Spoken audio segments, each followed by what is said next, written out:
Vishwananda Guruji, Shri Vishwananda Giridhari. Vittala, Vittala, Vittala, Vittala, Vittala, Vittala, Vittala, Vittala, Vittala, Vittala, Vittala, Vittala. We are here as servant to the Supreme Lord. We have to remember that. We are here to serve. We are here to spread His light, to spread His love and His teaching to everybody. And when you do that with love, we do that with really great happiness to serve it. That you don't feel pressure that, yes, I want to bring that to somebody else, I want to serve. Then everything can be service. Your life itself can be service. Every moment of your life can be a service to the feet of the Guru and God.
Welcome to Prem Lounge by Bhakti Marga South Africa. We are very happy to have you all join us this evening in Guru Sangha, and we have some very special sharing tonight. So before we begin and I introduce everyone, we will start with an opening prayer which will be led by Jaigopal Ananda.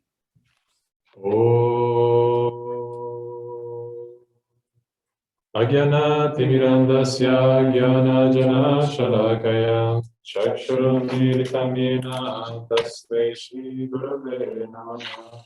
He Krishna Karuna Sindhu Dinabandhu Jagatpate Gopesha Gopika Kanta Radha Kanta Namostute Tapta Kanchana Gorangi Radhe Vrindavaneshwari Vrishabhanu Sute Devi Pranamami Hari Hare Ram, Ram Ram, Hare Hare Krishna, Krishna Krishna, Hare Hare. Ya Kundendo Tushara Hara Drabala, Ya Shubhrava Savita, Ya Vinavara Nanditakara, Ya Shvetava Vasana, Ya Brahma Chuta Shankara Pravitidi, Deve Sada Vandita, Samam Patu Saraswati Bhagavati, Buddhi Pradam Sharade, Buddhi Pradam Sharade. Jai Gurudev, everybody. I was expecting South Africa, but there's a whole lot of people from. Yeah, we seem to have more international devotees than South Africans on the call tonight. So, Jai Gurudev, everyone. Welcome to Prem Lounge. Tonight is our 13th session of Prem Lounge, and we will be speaking to 3 Brahmachari Prabhus from Shri Pita Nilaya in Germany. They will be sharing their journeys of grace with us, how they came to be on the path with Guruji. And thereafter, we will engage in a fun, interactive conversation about the recent Just Love Festival that took place.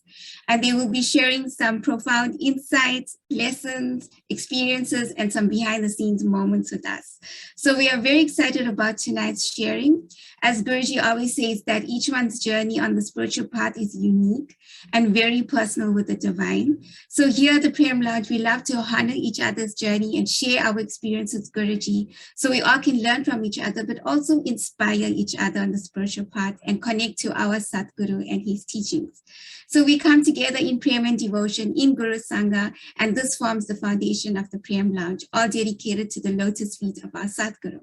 So just a few guidelines. The reason why we have everyone muted currently is to not disturb the speakers, but you are welcome to switch your camera on. And at the end of the program, we will disable the mute function, and you may use the raise your hand function if you have a burning question to ask our speakers. If you're experiencing any problems on Zoom, you may message our host or co-host on the chat and they will assist you.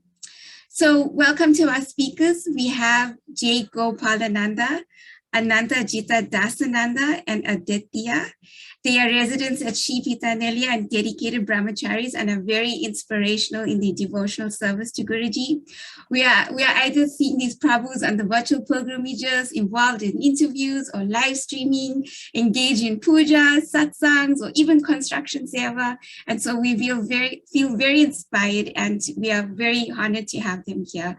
So welcome, Prabhus, to Prem Lounge. We look forward to learning from you, and thank you for joining us today. We know how busy you all are doing seva. So thank you for sharing your journey with us. Jai Gurudev. Jai Gurudev, nice to see all of you. Nice to be here. Thank you for the invitation. Welcome, Jaigopal. Thank you. We just saw that there is an extra Jaigopal in the room. We were wondering if it's it's not Jaigopal. your second device. No, this is just. Okay. Jaigopal. So yeah, thank you for coming, everyone. Yes, thank you everybody for coming. It would be cool to see you all, but okay, I will guess how the rest of you look like. It's fine, don't worry. Our imagination is quite good. So. Yes, we can visualize. Jacobs, your journey to Guruji. I mean, Jacobs, you have a long journey. My journey to Guruji was long because I'm a stubborn person. I don't know if we don't have time to cover the whole thing. I'm guessing we're just going to do a couple of highlights. Marilyn, you prepared a couple of pictures here. Yeah, yes, I have. But you can start off. Tell us a little bit of how it began and how you ended up there in Shri Pitanalia and you became a Brahmachari, and then we can go into sharing the pictures afterwards. Okay. So I am originally from Croatia, and I lived there most of my life. And then at a certain point, I moved to Slovenia. I can see some Slovenians here. And there, my spiritual path started because I was doing a lot of drugs. So it's nothing too inspirational, but that's how it happened. And I ended up doing some spiritual practices, some healing, some all kinds of esoteric things. And eventually one day, after maybe a year or so, 2 years of trying all kinds of techniques, I met a devotee of Guruji who recommended me to meet Guruji and to kind of try his teachings. At first, I was not really willing to accept Guruji because he was too nice to me. That's how I perceive him. But I did end up taking up my Kriya Yoga, and then I just continued everything I was doing. So I was at that time kind of my own guru, and I was just picking and choosing things that I liked, things that sounded good to me, that didn't push me to change too much. That was a big thing also. As much as I was very kind of aggressive with myself and changing, it was still it was a change on my terms, if that makes sense. I was in control of what's happening to me. And Guruji is not that kind of a guy. He doesn't really let us choose what happens when and how. He's the guy that does these decisions for us mostly. So I didn't like that, but through practicing Atma Kriya Yoga, when maybe within 1 year or so, I started opening up towards Guruji, because there was this change internally that was happening. So outside, I was still with my mind and the way I was, but on the inside, while practicing Kriya, something started changing a little bit, and I started perceiving Guruji from a different angle. He started becoming a little bit more appealing, let's put it like this, to me. And it went on to the point where after 2 years of practicing Atma Kriya Yoga, I kind of accepted Guruji as my guru, even though I've never met him at that point. And then I met Guruji for the first time. This was 2011. He came to Croatia, to my hometown. I met him there. He gave darshan, he gave satsang. I managed to him. And then after that, I came a couple of times as a guest to SPN, and eventually, maybe after 1 year, it was 1 year after meeting Guruji, 1.5 years after meeting Guruji, I moved to Springen. I was married back at the time, so my wife and I moved together. We moved to Springen, and we lived here for like 2 years. And then Jaigopal made another step, which is he became a Brahmachari. And that again was something I didn't want to do. It always goes with me. I don't want to do these things, but they keep happening. I didn't want Guruji to be my guru. He became my guru. I didn't want to become a Brahmachari. I became a Brahmachari. You didn't want to live in his house? I didn't want to live in his house. That's far now in the timeline. But basically, I usually get things that I don't want, and those are things that are good for me. But not necessarily things that I wanted. I get what I need. I don't get what I want, which again is great from this perspective. But when I'm in the situation, it's not something I want. But it's kind of a constant repetition of the same scenario. It's always the same. So then, 2015, I became a Brahmachari. And maybe something that is kind of relevant to you is at that time I didn't really have much interaction with Guruji, and especially in the beginning. So when I just heard about Guruji, I was doing Kriya, and so this was 2009, 2010. There was no content. So nowadays you see Guruji almost daily doing something live. He's either giving a satsang, or you can have a darshan with him, or whatever. It doesn't matter where you live, or if you're in South Africa, or you're in Turkey, or UK, or France, whatever you're from, you can be in touch with Guruji through all these kinds of different media. But back then, it was a couple of books that he didn't really write. It was a couple of talks that were recorded, that were written down. There were 2 or 3 talks on YouTube, 2 or 3 bhajans, and you would wait for blog. So blogs were happening, depends on how much he's traveling or how much busy Drishti or Swami Vijaya were. You would get a blog maybe twice a week, maybe once a month. There's a picture and a little bit of text about what Guruji did, and that was it. And then you keep going back to that blog, reread it. You look at that picture for weeks after that. If some of you guys were there longer, like from that time, you know how it was. There was no contact. There was no content coming in. Like BM Today? No BM Today. There was BM monthly, and it was a blog that you had to subscribe, and then you would get an email notification that the blog is there, and then you got time, you got days to check it out, because it's not going anywhere. Nothing new is coming anywhere. So you'll catch up. Don't worry. So it was in my first 2 years with Guruji was basically just internally. I would do Kriya and I would connect with him on the inside. That's it. Outside there's nothing, And then I met him, and then I was coming every couple of months to SPN, and then I would see him every couple of months, and that's it. Like, you come for darshan, He asks how you're doing, you say fine, and you move on. And that's the interaction with Guruji that you have.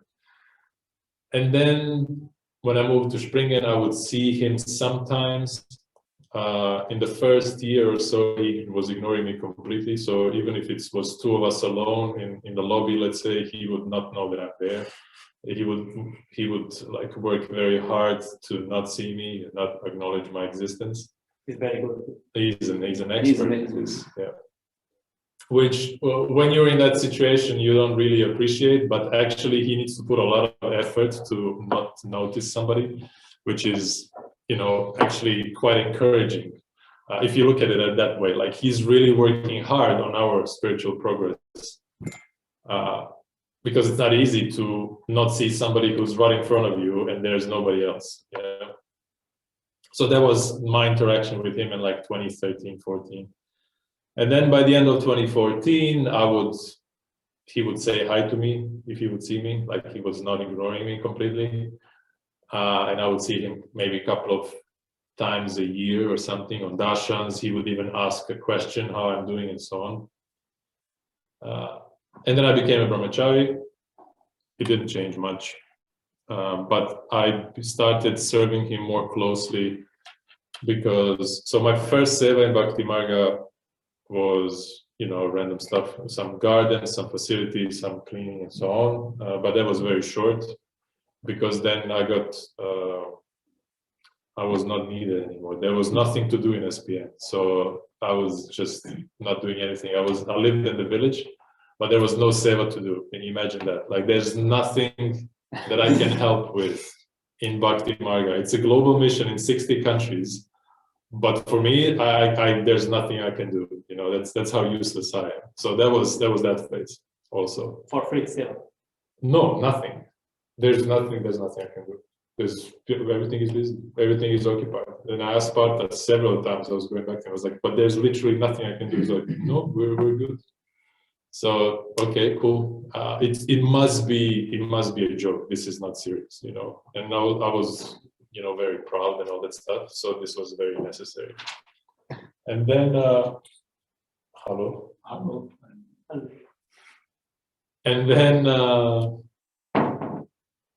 And then I started doing some seva in the Atma Kriya Yoga department back then.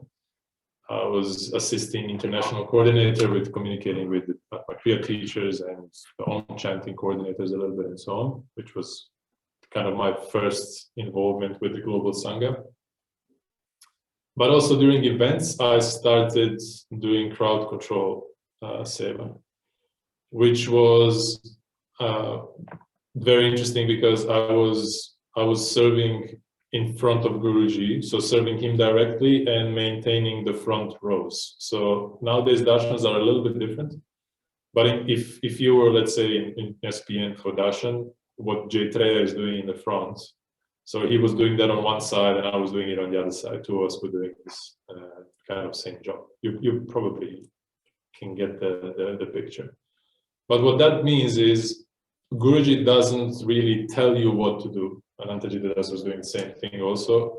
He doesn't tell you what to do. He doesn't tell you what not to do. You only see that he's in a good mood or in a bad mood. And it's because of you. And you need to then figure out what you're doing wrong and what you're doing right. You can ask other people who are a little bit ahead of you with more experience. But generally it's figuring it out. And you just see him being annoyed, which means you're doing something wrong. Or you see him being in a neutral mood or happy mood, which means that you're doing your job properly. Yeah, and it goes from like, it's all kinds of things you can do wrong. Like for example, after I was doing this for a couple of years, and then I was pretty good, I believe, for a while, and then I didn't do it for a while. I got rusty, and then I got assigned to do this for one session. And I'm sitting there in front and I keep noticing how my focus is drifting away, because you need to be fully focused on Guruji when you're doing this. Any kind of grimace or any kind of slight movement of his hand or of his face can be an instruction, or it can be you know, some kind of a feedback of what you need to do. So I was really not focused, and I was flying all over the place, and I was noticing that, but I couldn't keep focus properly. So, and then I put my focus back on Guruji, and every time I put my focus back on Guruji, I keep noticing that he's a little bit more annoyed. So that's a sign now. I know this. I'm doing something wrong. But there must be also, so there's something specific that is wrong. And I have a feeling that it's the incense, because how he works, I don't know how your relationship with him is, but when you don't have verbal communication with him, then you need to feel it on the inside. You need to awaken your intuitive powers to understand what needs to be done.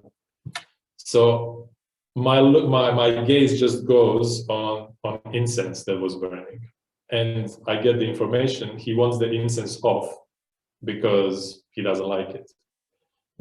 But because I'm not so confident at this point, because I'm rusty, I don't go there and I don't turn it off. And then with time, he's getting a little bit more annoyed, and then he turns to someone else and tells them to turn off the incense because this idiot doesn't get it. I heard him say all of this, but he didn't tell it to me. He's going to tell it to someone else, which is going to make me also redundant and completely incompetent, which he knows that's going to mess with me. So it was I'm just wanted to reveal a little bit of this dynamic of how it goes when you serve him in a non-verbal environment. So I was doing that for a while, and then from there on, I moved to the academy department, which doesn't exist really anymore. It's kind of knowledge now, but it functioned a little bit differently back then. And I was doing that from, let's say, 2016 to 2020 until COVID came. And that was not really having to do much with Guruji personally. And then I moved over to video and broadcasting and so on, and that's what I'm doing still now. And then I'll talk about it a little bit more when we show the pictures, because one of these pictures is showing the first broadcasts I did with Guruji, and they were very stressful and very interesting for you to hear probably.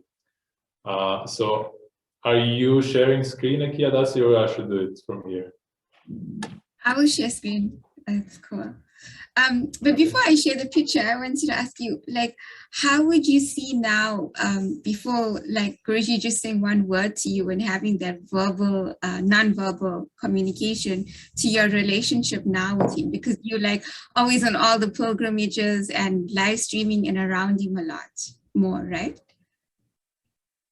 Yeah, our connection is unstable, unfortunately. We're getting cable connection now, but at least we're going to get good connection for the other two guys. So where did you lose us? I didn't hear you answer the question at all, so I lost you. I did not answer the question.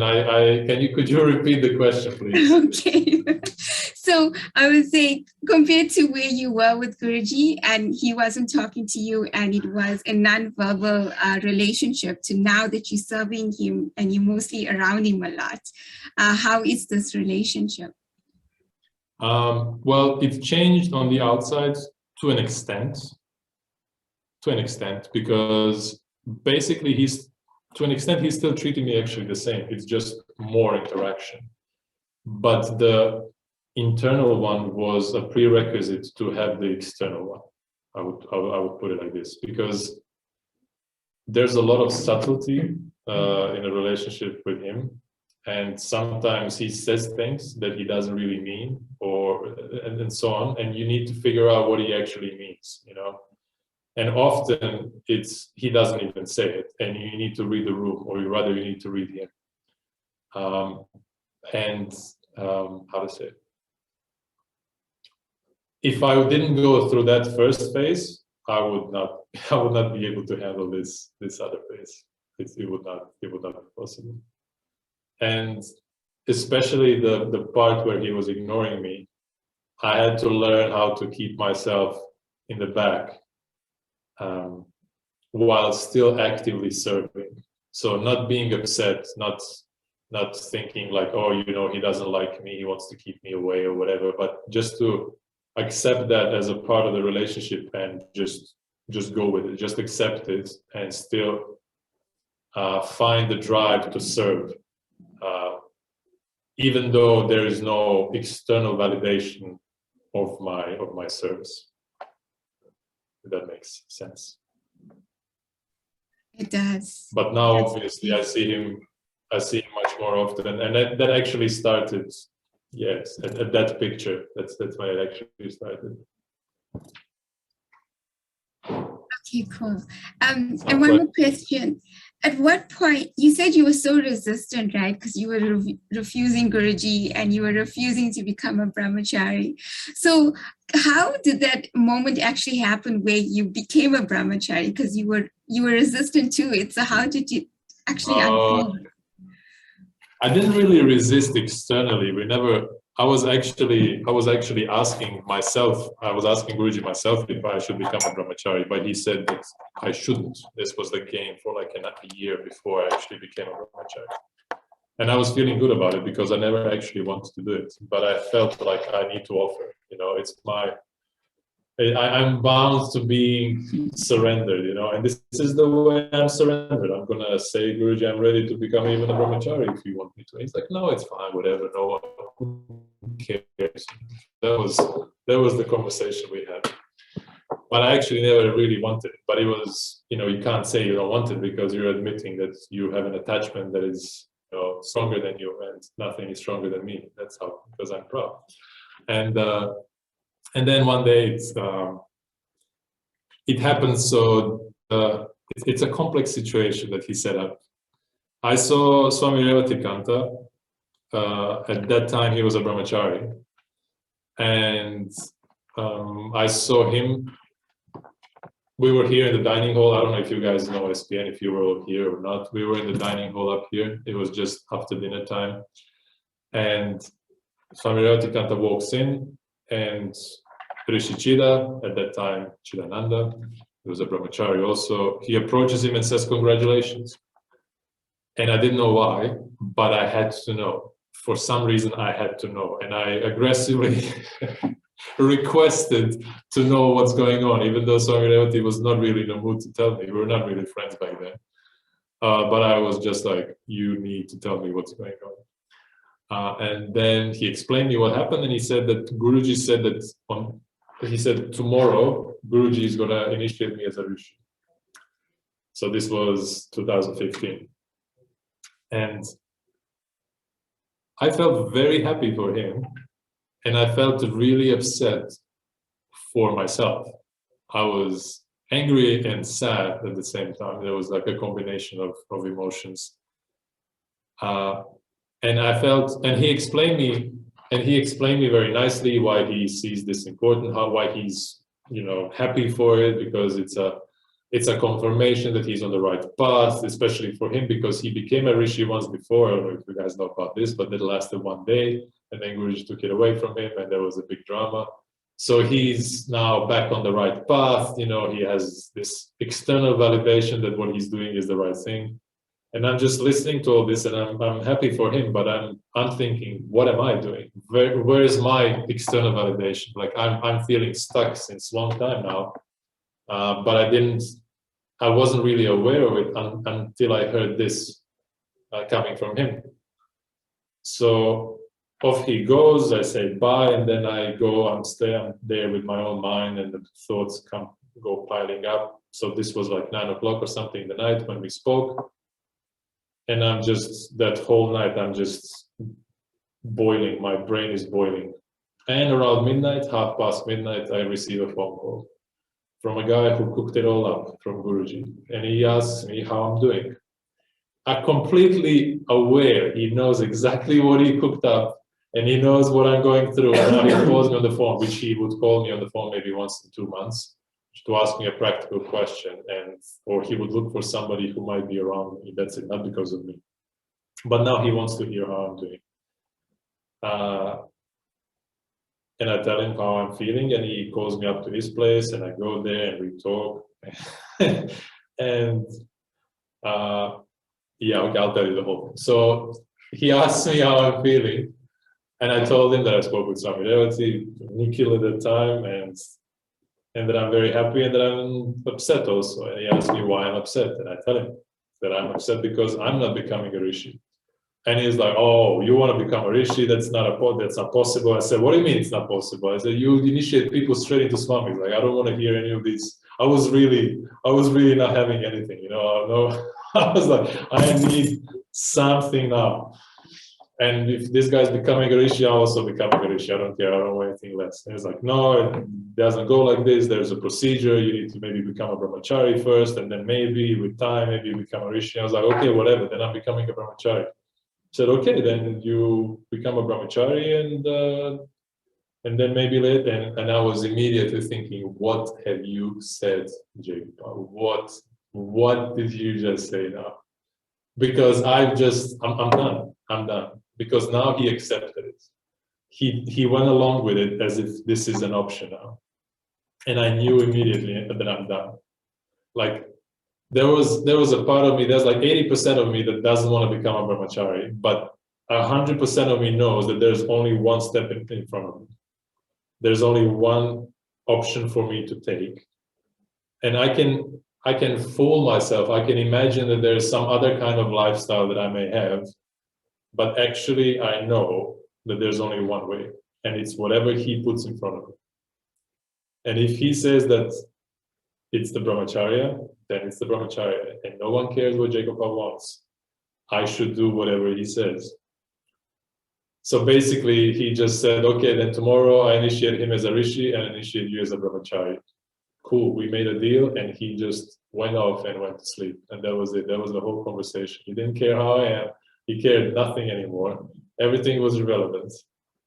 I went back home, and that was it. And then the next day, I didn't even know if I'm becoming initiated or not, because this was so surreal, and it was late nights. I didn't know what really happened. I had to wait until 5 o'clock in the afternoon to receive a phone call that this is actually happening in 15 minutes. I could go have a quick shower and meet him in the temple for initiation. That was it. Like, that was completely out of my control and completely something I wouldn't do, but absolutely something that I would do again anytime. I don't know if this makes sense, but there's a big part of me that never wanted it, but there's one part of me that knows that that's the only right thing to do. Yeah? And therefore, let's do it. You know, it's not, I don't want to give you some romantic story. I always dreamt about being a monk and then I did it. You know, it's none of that stuff. I never wanted to do that. This was the last thing on my list. Maybe sometimes if I'll be frustrated with my wife and we would have a fight, and I was like, okay, I'm going to a cave. But that's not, you know, a normal thing. That keeps you for a day or so and then goes away. But it is something that's I felt is the right thing to do, and if he says that I should do it, then that's what I do. So that's how I became brahmachari, even though not one thing. Same thing with Atmakriya 2009. I knew I don't want to hear from this guy, but there was something inside of me that said you better do it. So I did it. I hope this answered your question and not too long. Were you married? Huh? Were you married? I was married. Yes, Guruji married me. So that also took place for 2 years. I proposed my wife, girlfriend at the time, saying that let's ask Guruji to marry us, even though we never met him. And we did, and he said yes, and then he married us on Shivanatri, and it lasted for 2 years, and then I became brahmachari. So that's that. Kaput. Any other questions? I don't have much time. I have 10 more minutes. Okay, so we'll go through the pictures. It's just 2 slides, and then we'll ask you about Just Love Festival. How's that? Okay, let's do it. Okay, great. So I'm going to share my screen. Can you see it? Yes. So number one, we went bowling in Wiesbaden. And this was at the time when pants were a thing. You could do pants. Nowadays, it's not a thing. You don't do that. You don't just go around without tilak. Well, Muktananda has a tilak there, I can see. But we didn't have. And we went bowling in Wiesbaden. You can see Swami Revatikanta on the left, Swami Tulsidas, Swami Neruda next to him. Swami Nashriya is wearing orange. He was orange. He was the only Swami here out of three more Swamis now. Swami Deepa is not here. Shankar, Akshaj, Deva, Muktananda, Sanjay, Ananda, Jaigopal, Kalpit, Ramdas, the Russian guy, I forgot his name, Manmohan Das, Vrindavan Das, Kushal, Swami Shwaya, Swami Nivada. So we went bowling, not a regular thing we do. Number two, we were dancing in the temple. This was Tulsi Vivaha, if I remember correctly, and I had blue socks. That's me there with blue socks. He still has them. I don't have them anymore. But those blue socks were famous. Everybody was giving me a lot of comments for them, not positive ones. I persisted regardless. It was a Tulsi Vivaha. It was a lot of fun. It was in a small temple. We don't have that much fun anymore. At least I don't. I got old. So that's number two. Number three, this was Euro. This was Euro Cup 2016, I believe. Mantra long celebrating year. Yes, we are there. Rishi Sambhava is holding a shawl with Portugal written on it because Guruji was visiting the games. He was at the games and we were here watching. I believe it's 2016. I don't think it's 2016 in Portugal. I don't think it's 2018. Yeah. I think it's the 16. Yeah. We were watching, this is in Krishna Lounge, we were watching games. I even supported Portugal. I felt like a traitor, but it was for a good cause. It was for Guruji. So that's number three. Number four, we had puja. We did a puja, Abhishekam actually. It was I think it was Saturday, some random Saturday, and we decided to all bring our personal deities. So it was Swami Tulsidas, Swami Revatukanta, Trivena, Kushal, and Swami Akash, who was Akash at that time. I think he was a Brahmachari, maybe not even. So we brought all our deities and we brought 1,000-something Tulsi Manjaris because it was a good time of the year. So we could do Vishnu Sahasranama, so all 1,000 names of Vishnu offering Tulsi Manjaris at each name. There was a huge pile of Tulsis on top of all the deities at the end. I don't have that picture here now, but that's what that was, number four. Number five, Shashwata, being Shashwata, Rishi Sambhava and myself in Kanchipuram. This is at Kanchi Kamakshi temple. And I was the one taking a selfie. That's why I'm so proper. You see, I'm very proper in this picture. This was for my social media.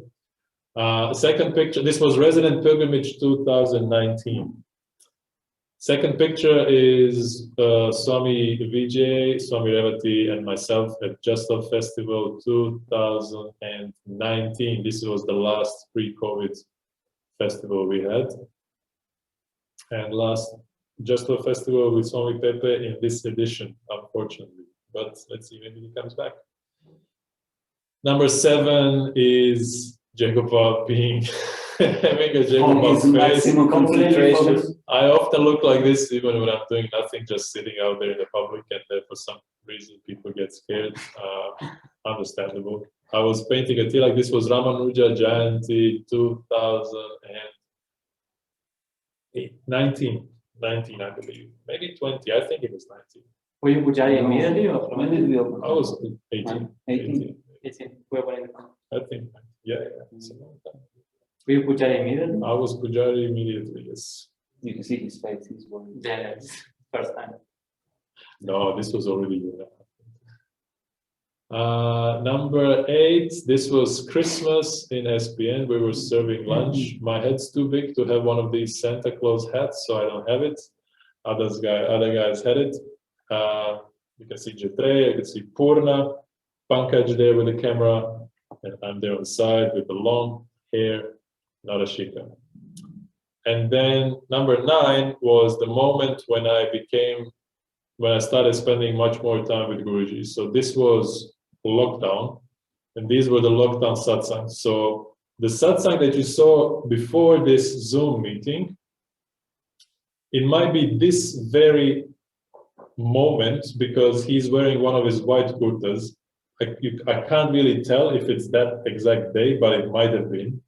So this was one of those first japas and satsangs from SPN. So he was in Vrindavan for a few weeks. I think it was like maybe a week of actual live streams. It was the first time he started doing daily live streams. And then his Vrindavan period ended. He came back here and he was quarantined in that apartment there for 2 weeks. He didn't really have to, but he decided that he's going to be very disciplined and stay in there.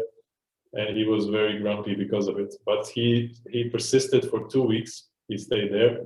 And I was the only person to go there. Pankaj was bringing food and I was going there for live streams. And as you can see, I had to be far away in the corridor with a long lens filming him from over there. I was pretty inexperienced, so we had a lot of technical issues. I had live stream stop, I had camera running out of battery, I had microphone running out of battery. It was not a good time for Jaigopal. There was a lot of stress and he was giving me all the stress. He was not being too cautious with it. But Camera it was on. great time. Huh? Camera on when it should be off. With all the things. Oh, camera on when it should be on. That's the also worst. very bad. That's Jaigopal fell asleep during the Jaigopal falling asleep during satsang. Guruji telling Jaigopal stop sleeping in satsang. Last time. Yes, it was stressful time, but I changed a lot. I was very much transformed through those days because I would spend daily, every day, 2-3 hours with Guruji, which you may think is amazing, and we all want that. But when you're actually there, you want to run away. And maybe not stay, maybe not the second day, but when the problems kick in, that's exactly when you go away, or when you want to go away. And especially when the problems go on for days, you're going there knowing there are going to be problems. And he knows there are going to be problems, and he's just waiting for it. He gives you a bad face, and then he goes live and he's smiling. Unless he mentions me or somebody in Springen, which is stupid, incompetent people, he should have stayed in India. This was daily, every day, a couple of times he had to say this publicly and give me just a look. So this was number 9. Sorry, this is the time also that Guruji gave the mantra Shivita. He gave Shivita Gidai Paramahamsa Namaha at this period. So while he was in these 2 weeks in quarantine, he went up on the rooftop, and while walking on the rooftop, he was shouting down at people who were passing by. I know he gave it to Swami Tulsidas. He sent it to Prithu on the phone. Yeah. He told him on the phone. He told it to Aradhaka. And Aradhaka posted a misspelled version of it, and me and Aradhaka had a fight. That was when he gave this. And number 10 was that same pilgrimage as number 5. We went on a beach at the very peak of India. So very close to Sri Lanka. You know Ram Setu, the Rama bridge, the bridge that the Rama and the monkeys built to go to Lanka. So on the point where this bridge starts, on the very edge of India, very tip down. It's a lovely place. And I got to take a picture with Guruji, which I never do because I feel bad. And he looks very happy. I don't know why. Not because of me. Maybe somebody told a joke. Because the person before. Somebody else was waiting. Something funny. Yes. And that would be it from my side. If you have a question, I can answer a quick question and then run away. So did you answer about Shaslav? What about this? I didn't manage to talk to Jaslav. I talked too much. In one sentence. Yeah. In one sentence. If you want to run a Shaslav live stream, what do you do? You go through all those problems that I mentioned earlier, and then you make a lot of investments and you get a lot of people and build a big team, and then you can do a Jaslav festival live stream. It's not so simple. It takes a lot of mistakes, a lot of trial and error, a lot of practice to do Jaslav festival. It's a pretty big operation to do something like that. I would not advise anyone to jump into it just like this. You can start with smaller things. I'm available for any kind of advices if it comes to live streams. But yeah, it's more about it's like any other seva. It's seva, and it's partially about getting something done. It's partially about transforming yourself and growing and building the sangha and all those things. So when you have all of that mixed in, more problems come, as it always does. In a positive way. I'm being positive, just to make it clear. He took the challenge of Swami Akash, by the way. Well, he clarified it. I don't need to repeat. Well, But you- but he played badly. I lose the bet. Yeah. No, I think Jaigopal is open. If you are planning to do a Just Love in South Africa, I'm sure you will be very happy to go and I'm happy help to the go. team I'm happy to go. with We're Aditya. going to hold you to that. Okay. Okay. So everybody. before you run off, Jacob and Ananda, I just want to give Prem Ananda a chance to ask you a question, because he was so adamant on like having you here and like learning about the live stream. And I just want to give him a chance if he wants to ask you any questions before you go out. I'm listening. Prem Ananda? Yeah, we wanted to chat about the Just Love and how difficult, how you learned the techniques and getting involved in it, and the ups and downs of doing it. And I see you on the live pilgrimages as well, with the earphone in your ear on one side and another earphone on the other side, and how you coordinating all these. Virtual Pilgrimage is a team of 20-something people. It's not just me coordinating. There's a lot of different coordination happening. So I actually have a pretty easy job, even though it might appear that it's not. But I can. This might be more for you than for the whole group. Maybe we can have a breakout room. Maybe we can have a separate conversation about that. So how is like Just Love and how did it tie in? How did it go that Just Love Festival? How did it all come together? I remember it was only 3 days for Just Love. Then it went to sessions during I think COVID. You all had like 3-day sessions, and then now it's a full 9-day. So how did it develop into that? And from your side, how did it? Well, the JLF started on Guruji's initiative. He was the one who proposed first to start to organize a festival which is going to be more appealing to outside people. It's going to be less, less strict, less traditional. Let's put it like this, because our festivals, our events are very traditionally Indian, even though traditional Indian people will not agree with that necessarily, because when you talk to them, they also don't get what we're doing, because Guruji made he made his own version of the whole thing.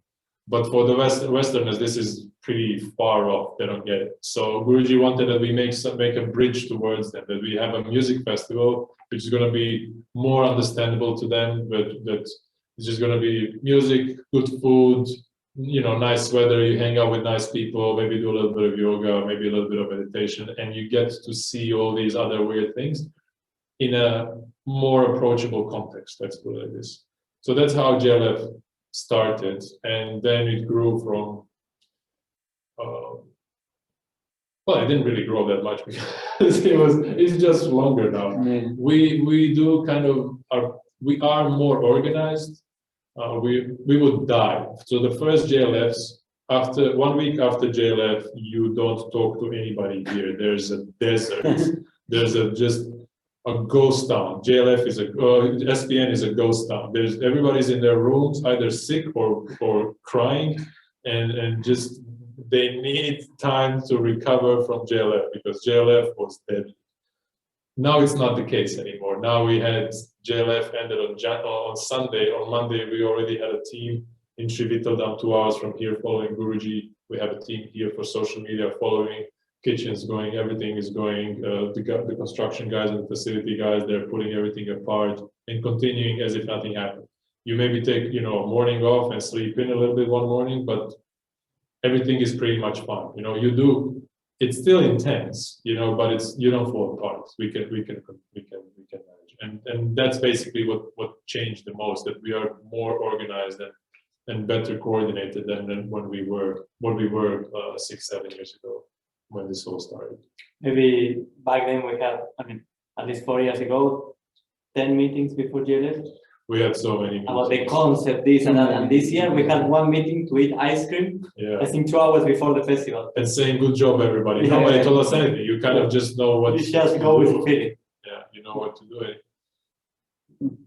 Actually, that was amazing. It's amazing also to see that somehow Guruji's hand. Yeah.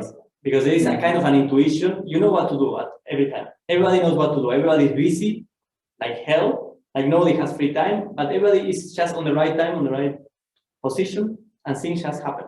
Yeah. This was not the case before. You would not know. Because it just doesn't make any sense. You've never done anything like that. Now it's kind of more, I wouldn't say routine. It's not that simple, but it's much easier. Yeah, but I think the key is to have responsible people in the key position to take responsibility. We're much better in working together. I think that's the crucial part. We all have like individually more experience and we are more skilled in things that are needed for JLF, but also understanding of how to work with each other. What does this other person need? What does the other department need, and so on. And there's still some friction, of course, because it gets heated. That's how Guruji likes it. But it's not as it used to be. It used to be way more intense before. I think it has to do to remember the foundation letter of SPN. Guruji wrote it down with part, I think. I can say, I want for you, for the people living in the community, to learn to work together. Yeah. And at the same time, when you go through the day, to the seva, what you find around the corner every time is conflict. Yeah. And I think, at least for me, in these 5 years, what it changed is that with time we became more relaxed about each other, less judgmental, and more like accepting that everybody goes through phases, everybody's doing their best, and we try not to scale. When there is a conflict, we try to keep it there. It doesn't become a long-term. I think nobody wants anymore to have long-term conflict. It's just let's solve it and let's go on. Yeah. You keep maybe one or two on the side. Just when you're bored, yeah. But yeah, I think we'll somehow learn to work together. That's what he wants. Through the conflict. Only. Wow, that's amazing. Cool. So anything else you want to share before you leave, Jaigopal and Ananda? No. I don't know. I think I said too much already. Yeah, I would just drop it here. I mean, I'm happy. I'm just happy to see international crew. I expected South Africa, but actually this is a very nice combo. All countries. Actually, no, 90% of it. It was nice seeing you all. Hope to see you again. I hope to see you in SPN. Maybe I see you in South Africa for JLF or in Mauritius for JLF. I don't know where you guys are going to go. I don't know where I'm going to go. Nobody knows. I just had a conversation with a friend of mine that I studied with in 2006 and 7, and a very different background. So we were having a conversation, and I was outside the darshan hall, and he was in his apartment rolling a joint. So it's a very different environment that we two are in. And then he asked me, what are my plans? I said, I don't have any plans. And he said, what do you mean you don't have any plans? I said, I really don't. And every time we talk maybe once a year, he asks me the same question, and I tell him, give him the same answer, and he again doesn't remember it. It doesn't sit in his head that I don't have any plans. So, well, he's maybe the new one. He's actually a good audio engineer. But anyway, it was nice seeing you all, and I hope to see you again. I don't know when, but take care. Jai Gurudev. Jai Gurudev, thank you so much for sharing with us. Okay, so Anantajita Das Ananda, we have you next, and you can share your journey with us and what it has been for you, like coming to the path on Guruji and becoming a Brahmachari and living there at SPN. And yeah, and then we'll share some pictures, and then you can share your just love moments with us. Thanks. I tried. So Jai Gurudev, everybody. Nice to see you. So my journey began 2015, end of 2015. I was still working outside and living my life, not caring about anything. It was just party and work, party, work, you know. And so what happened is that my sister, maybe somebody of you know, she was tattooing in a tent during the Just Love Festival. And she was somehow persisting because she was getting into this spiritual zone, let's say. And she was practicing some other meditations and everything. And then she started practicing Atma Kriya Yoga because she met Guruji 1 year before. She just met him and she know that Atma Kriya Yoga is from him and everything was nice. She loved it. And then we were like a small group maybe, you know, Shamananda, that two guy, his girlfriend, my sister, her wife, me, like we were like a small group and we were always together, you know? And somehow she was constantly persisting, like, you should take Kriya, it will help, you should take Kriya. And same as I was always saying, like, no, I don't need this. Same as when I was eating meat, I grew up as on the, let's say, farm, when we did our own products, and I was always saying, like, I will never stop eating meat. And then one day to another, I stopped eating meat. So the same, like for the Kriya, I said, something happened in my life that everything was like, I was literally on the edge. Like I didn't want to work anymore. I didn't want to go out with my friends anymore. Like everything was completely, from my point of view, how I see it, was completely useless. Yeah? I didn't find myself anywhere. And then I just decided, okay, let's do Atma Kriya Yoga. So we will see. And then we received Kriya, December 2015. And then the first visit to SPN was 2016, Shivaratri. I don't know which month was this. March, February, March. And then that was our first visit, and a couple of us first time that we can see Guruji. And I remember, like, if you remember in Darshan Hall, before when we have events there or darshans, Guruji was, when you enter in Darshan Hall, Guruji was on the left, and his asana was there, and it was full of people, and I was on the end in a corner, on the right corner where is the window. So like just squished by all people. And while we are waiting, everybody is like dancing and Shiva vibe, complete madness. You know? And I'm thinking like, man, where did they come? This is completely insane. But somehow, I don't know, maybe because I'm this Balkan blood or whatever, I like the rhythm. So I also started dancing, even like making fun of everybody, but I love it, you know?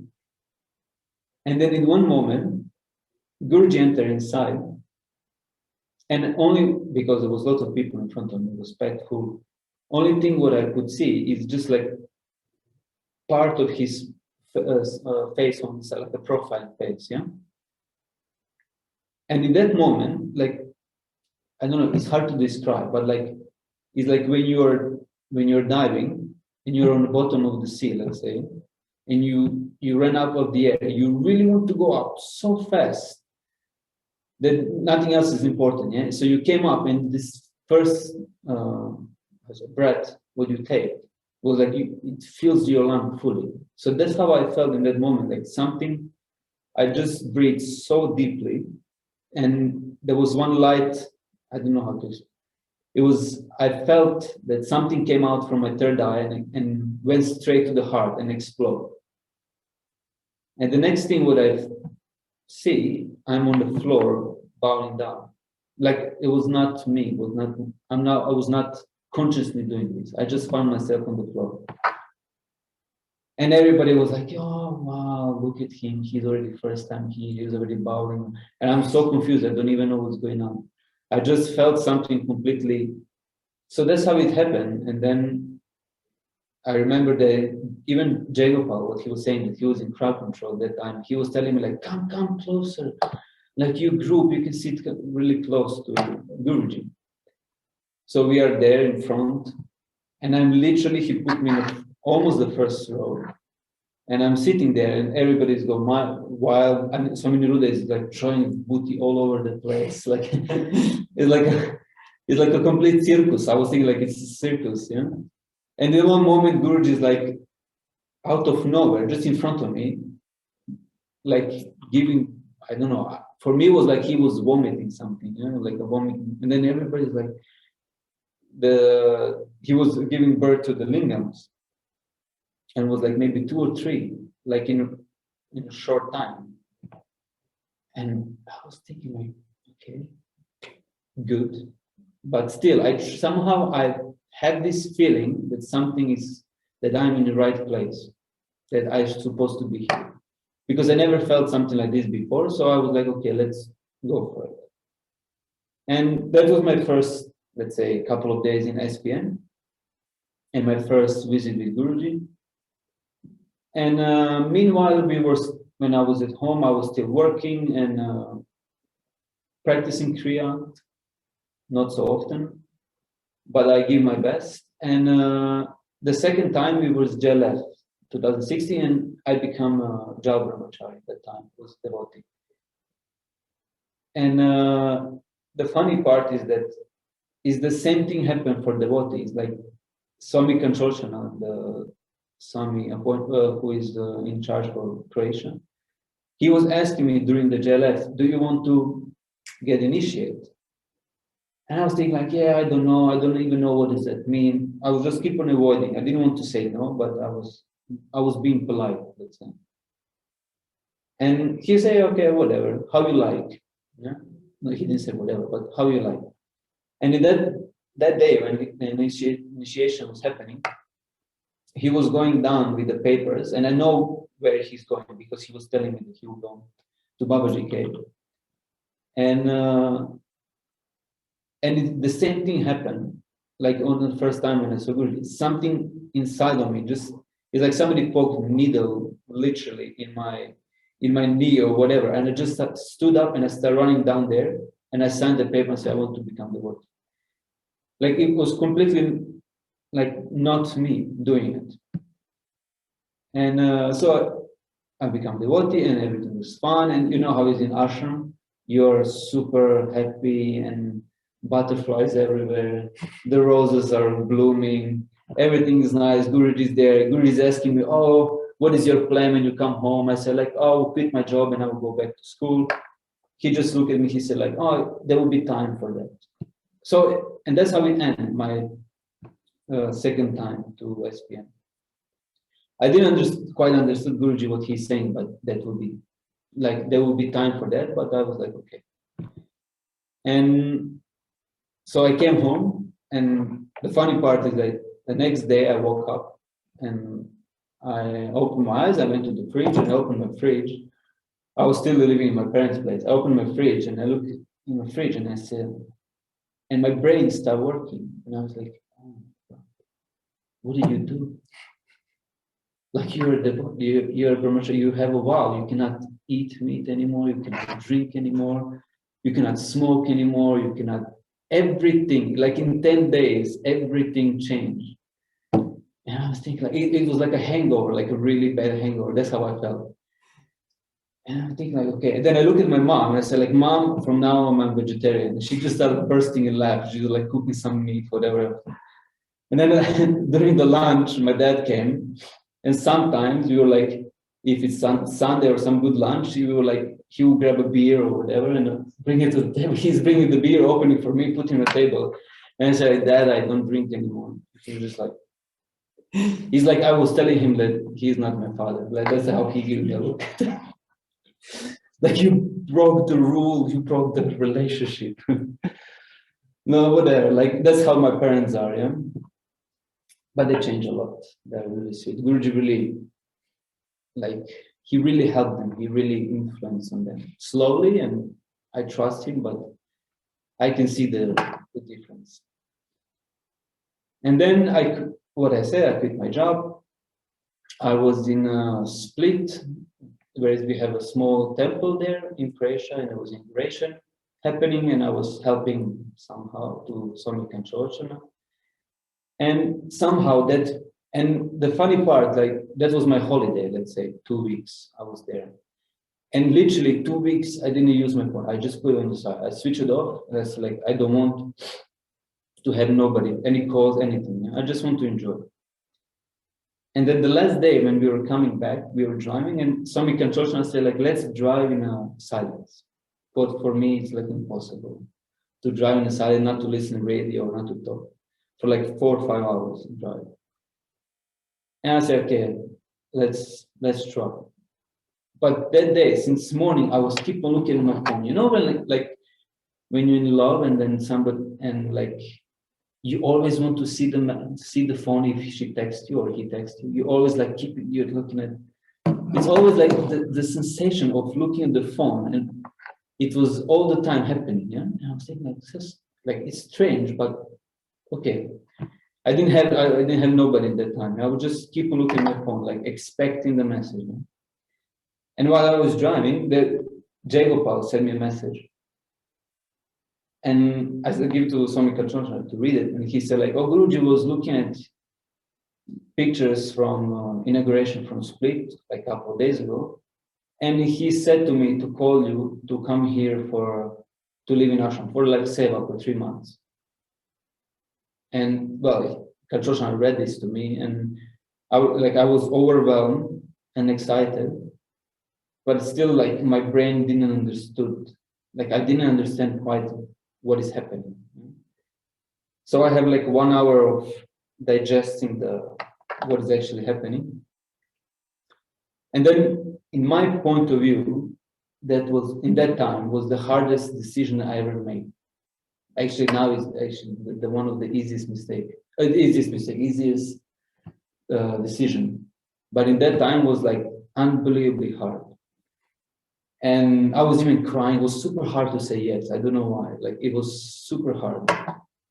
So I came home and I said to my mom, like, and my dad, like, so about school, what will happen in 2 weeks? I say, I don't go. I go to Germany. And then I will go to ashram, and I said, I will work there and everything. And then as a parent in Croatia, because Croatia is not so, at the moment it's okay, but before was many people were living out, like to Germany, to Austria, to Switzerland to work. And sometimes even send money back home to family because it was not so easy. Yeah? So my dad, when he heard that I'm going to Germany to work, jackpot. He was like, Haribo. He's like, my son will have money. Like, I was like, and then I was thinking, like, maybe I just leave it on this. And so I was like, okay, yeah. It's like that. So 2 months after, no, not even 2 months, like Navaratri, that was half month later, maybe 1 month. We went here for Navaratri. And that was my first time when I came to, like, for seva, to stay here. And the funny thing is that while I was in this period when I would become devotee and before I came to SPN, like my family was not so happy about, like, not happy, but I was hiding myself, doing meditation and everything. And because the reaction of my dad and my mom was not so, in that time, pleasant, yeah. So what I did, I didn't share this so much, but so what I did, because I feel like super, exposed, yeah, as a construction. What I did is that I have like a small box that my sister gave me, some red box with white dots, super nice. And inside, she gave me a picture of Guruji and Babaji and like a small incense where I can light it and a small candle, yeah? So that was in my box, and that was everything what I had. That was my altar, that was everything, yeah? So every time when I was doing Kriya, I would just put everything out, I will light it, I will light the candle, I will light the incense, and then I will do my Kriya, yeah? In my room. And then when everything is done, I will just close everything to do and put in my closet, so then nobody can see it, you know?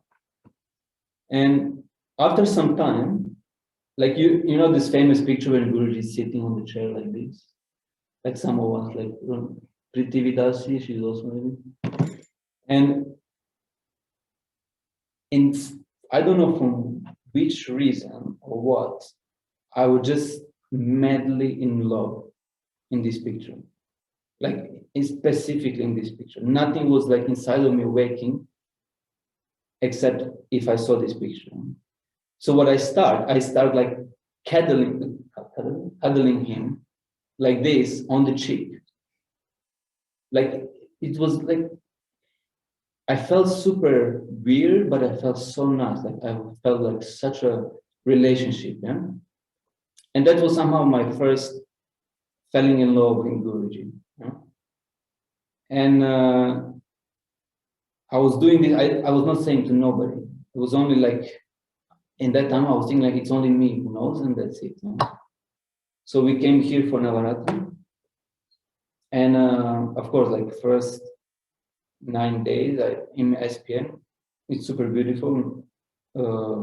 Temple tent down there was full, and I don't know which day it was, maybe even the second day or first day, when we were standing in a corridor, and we were first to the line, yeah? And Guruji was going back.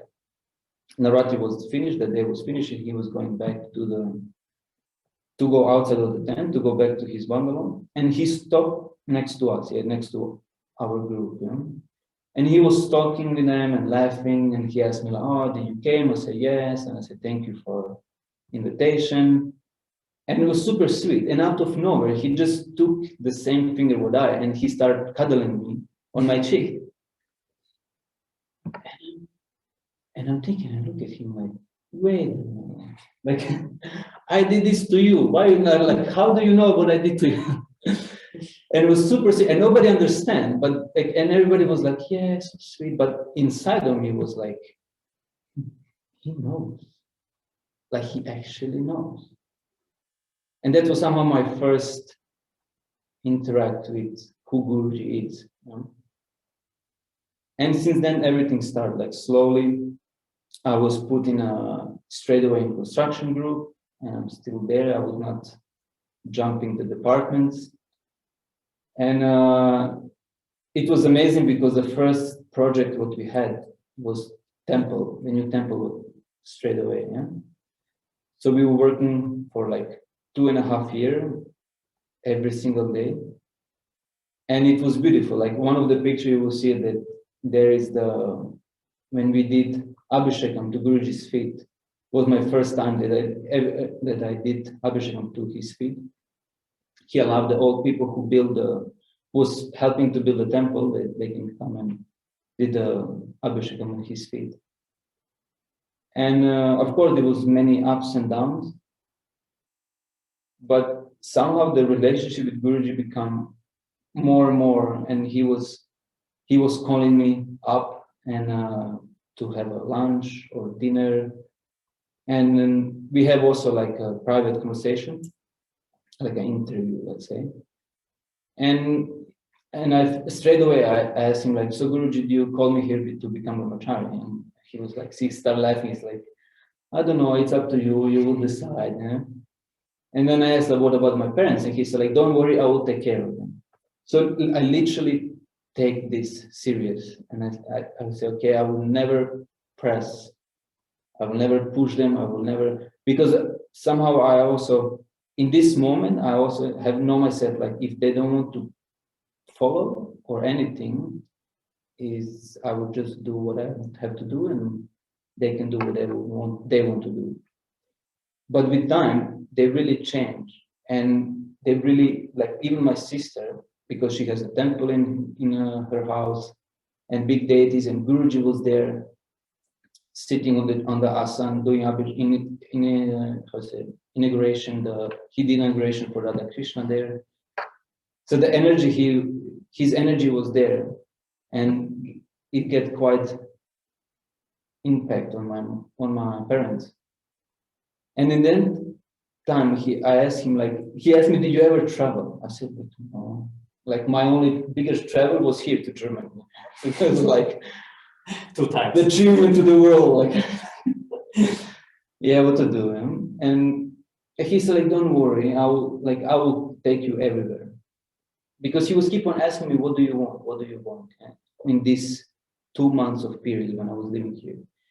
And my answer always to him was, I just want to be here, I just want to serve you, nothing else. But he was somehow not satisfied with my answer. And I was thinking like, but why? Because I really think that that's what I feel and that's it, you know? But it was still, after some time, it was really not from my mind. It was coming from my mind, it was not from my heart, it was not from deep within. And then once he asked me, what do you want? And he really looked at me strictly. And before I wanted to answer him, he again grabbed my hand like this, looked at me in my eyes, he's like, what do you want? And I repeat the same answer, what I always said. Like, I just want to be here next to you and serve you. And he said, okay, fine, then you can stay.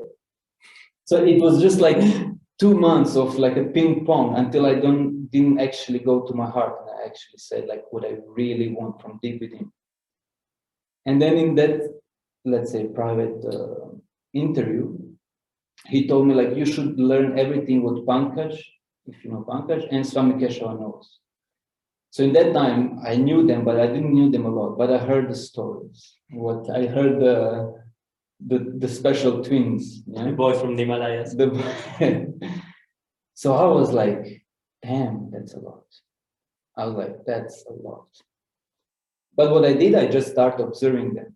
Like every event, I was just observing them because I have an opportunity, like for example, Jaigopal, that I was somehow I was in crowd control and I was always in front and I was always close to Guruji, was Jetreya, Jaigopal and me. So we were always like a core team because we didn't have so many people. So we were handling all the crowd. Like it doesn't matter how big events we were, 3 of us, we were like managing everything. Yeah? And somehow by that, I used that to observe always what Keshava and some Keshava and Pankaj were doing. And somehow I absorbed really fast. And it helped me to improve my service to Guruji, to improve my behaving to Guruji, to behave myself, how to behave myself in front of Guruji, and how to be polite, and how to, like many different stuff. You know? And and then that somehow lead me to where I am by His grace. I prayed a lot.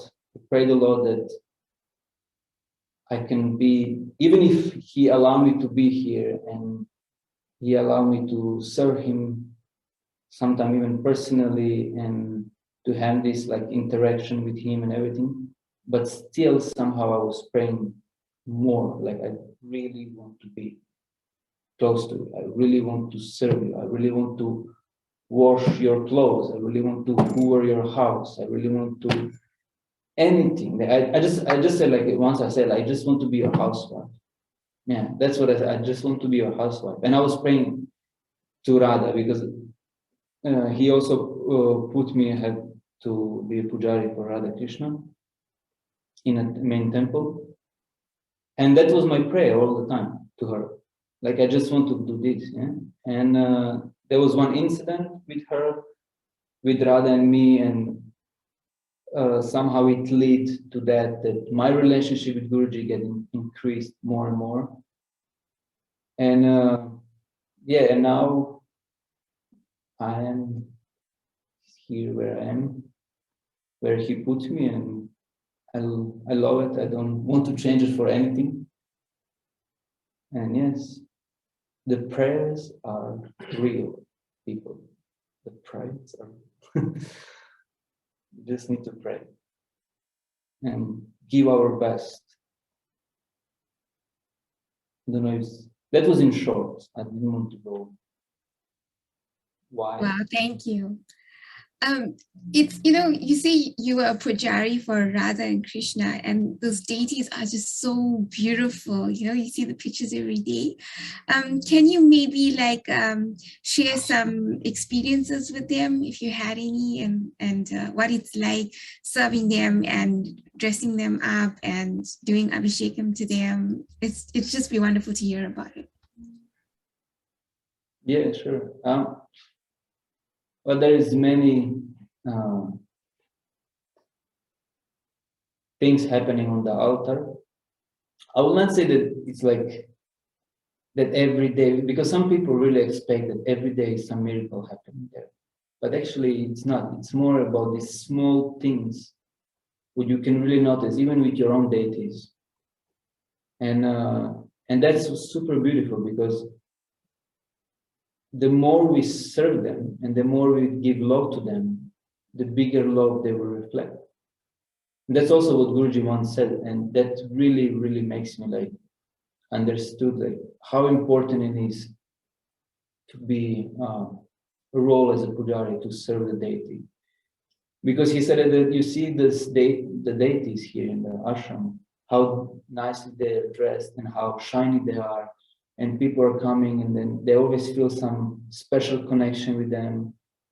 And he said also that one part of that is also the person who is dressing them, because the more love he puts on them, the more time he takes to choose the special stone, the special sari, to put a special thing on them, like everything, like the more time you invest in them, the more love you invest, that's how much love and even more they will shine through and give to everybody. So that's always stick with me, and I was always like every time if I'm tired or whatever, I just remember this, and I because you go for a reason and then just to serve them. But one of the special moments for myself personally is in the morning and evening, because you come in at dark, let's say, you put on the small ghee lamp, the oil lamp, so there is nobody else except you and them and the small light, and you offer them milk, you wake them up. It's really intimate, and the same as when you put them to sleep. So they have their own pajamas in the winter, like they're cozy with some big blankets and beanies, and it's really, really beautiful. There was one time when I was, if you remember it, even in the old temple we had him. It was a golden Jaigopal. He's on the altar also with Shilas. He's like this height, golden chubby Jaigopal. So he's going to bed since always. Like even when we have a small temple there, Swami Kesha always put him to sleep into bed every night. So we continue this in the new temple. So every day I will come there and I will wake him up. And first thing what I will do, I will massage his feet, and then I will rub his belly, and I will offer him milk. And I was doing this constantly. And I was thinking like, okay, like is it a bit strange why I'm doing this? Because I was observing a little bit other pujari, like some of them they were doing their own stuff, but like not like it was just like, okay, maybe you don't like, maybe you like, I don't know. It was just like, is this really needed? Because it's not like in the manual. If you read the manual, you need to wake him out, you read this mantra, you offer the milk, you do arati, and he's awake. And but I was keep on doing it. And it was so sweet, like I felt so sweet. I felt him really alive. Like every single morning I felt him that he's opening eyes. Like somehow I could feel it that he's opening eyes. And then he's like, yes, it's you. Like I don't know. It's maybe it sounds weird, but it's like I was super excited to see him. Yeah, there was I don't know, many.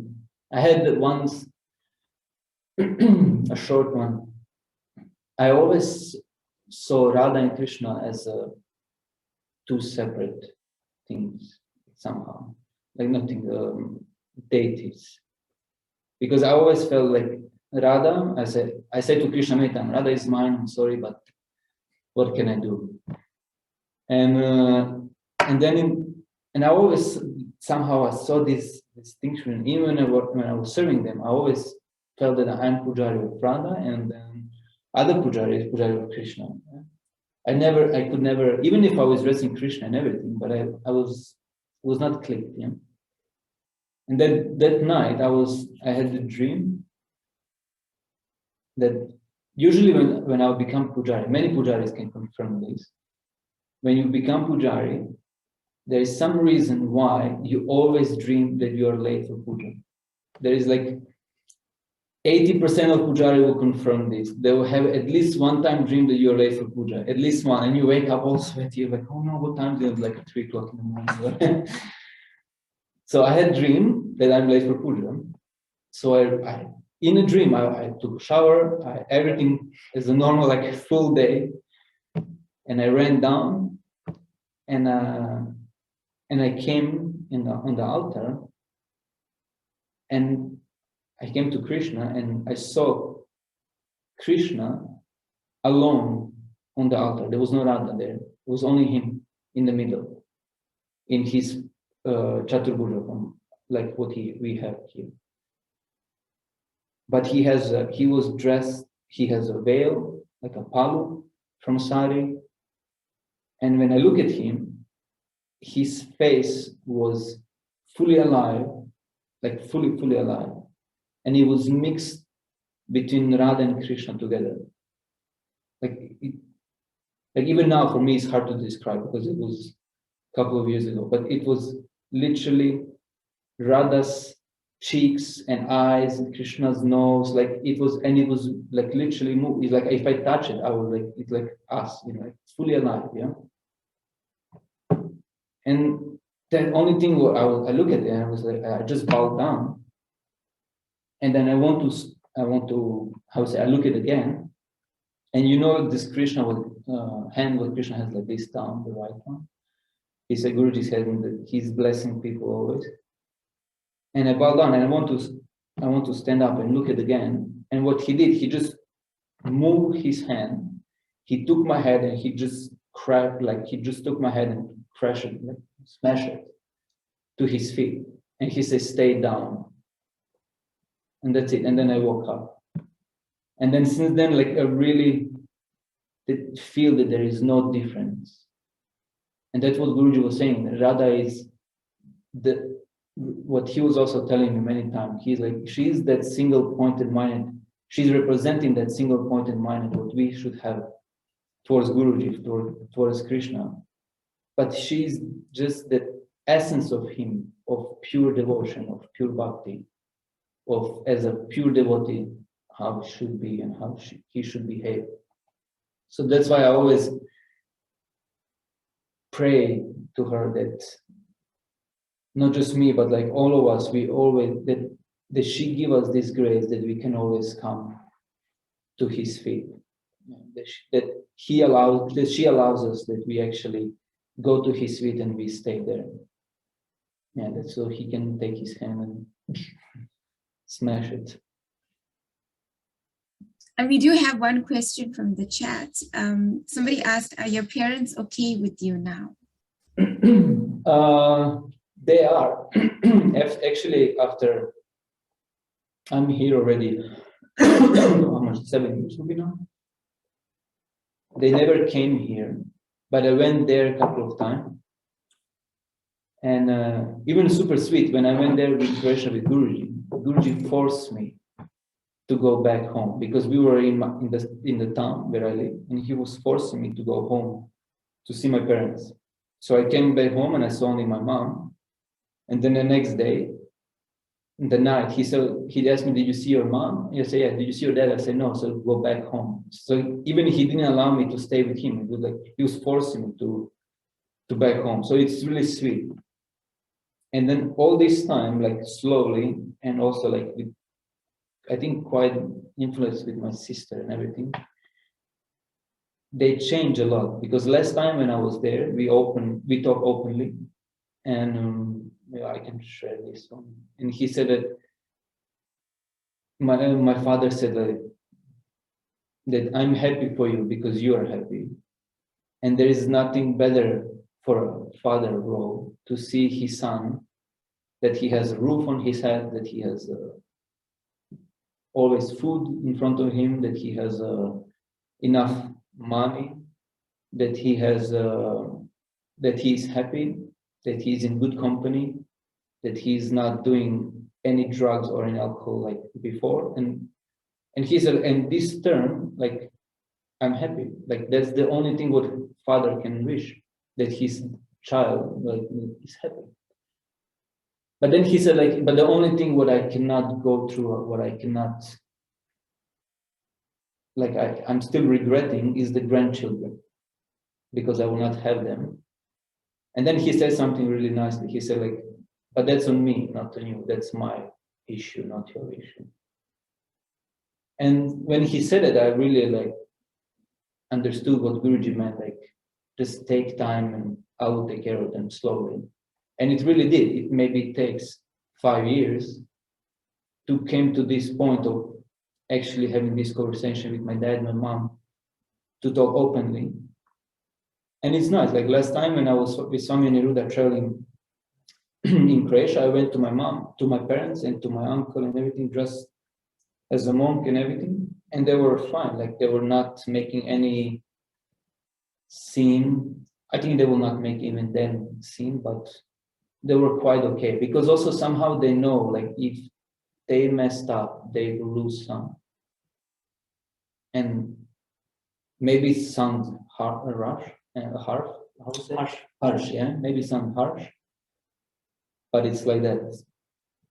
And I think all of us will do something like this. If somebody stopped between you and Guruji, yeah. That's deep. Thanks. Thank you for sharing. Should we maybe go on to the pictures and then you can share your just love experience? Sure, yeah. Nice, yeah. Cool.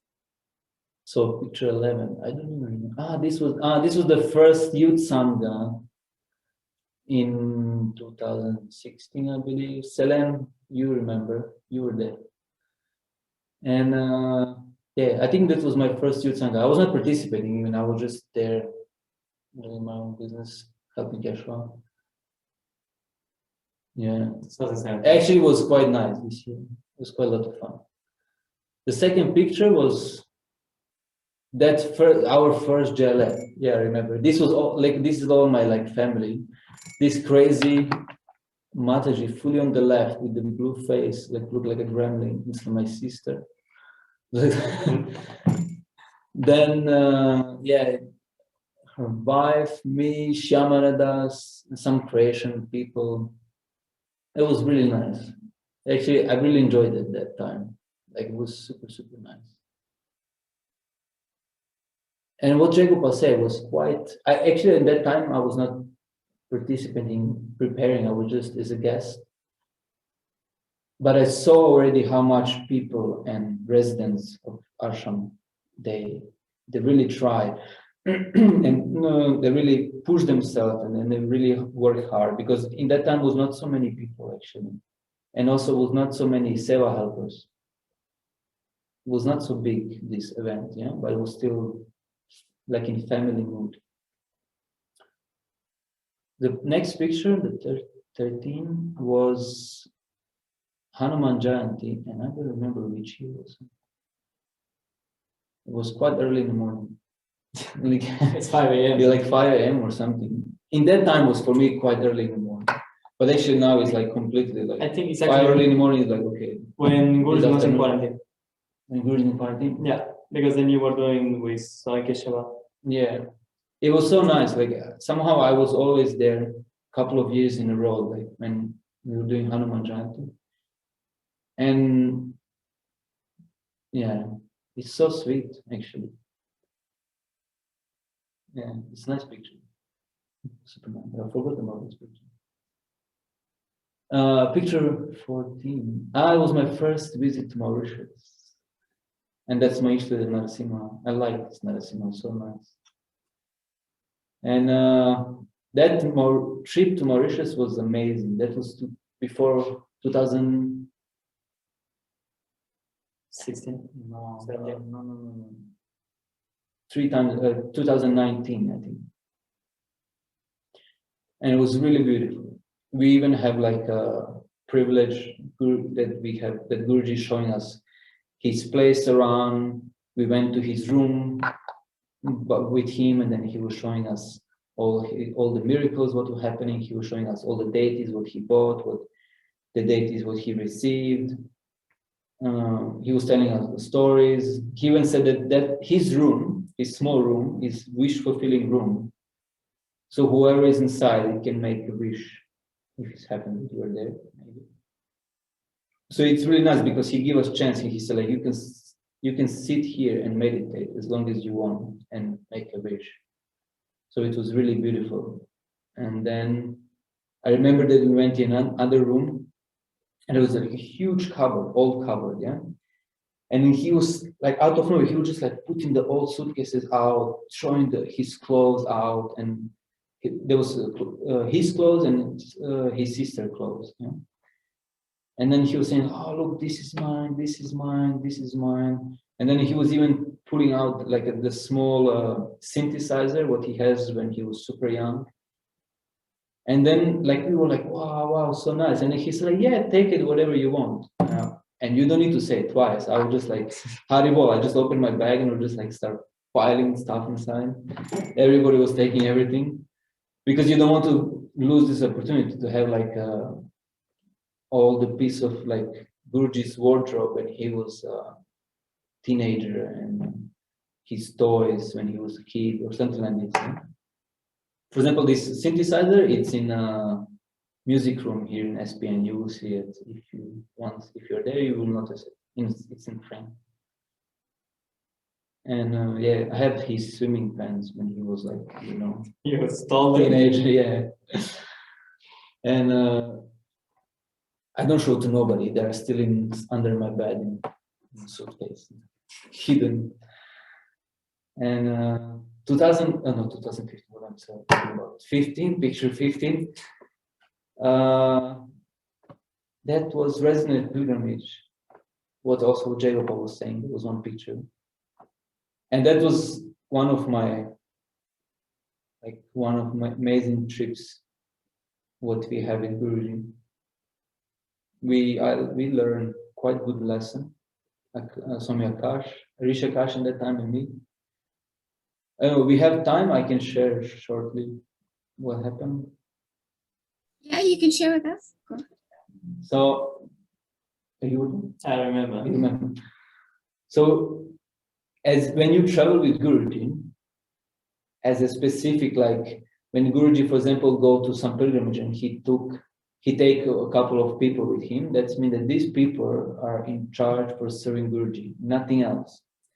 So even, for example, if we are going like this with all residents, still there's only few people that are in charge for serving Guruji.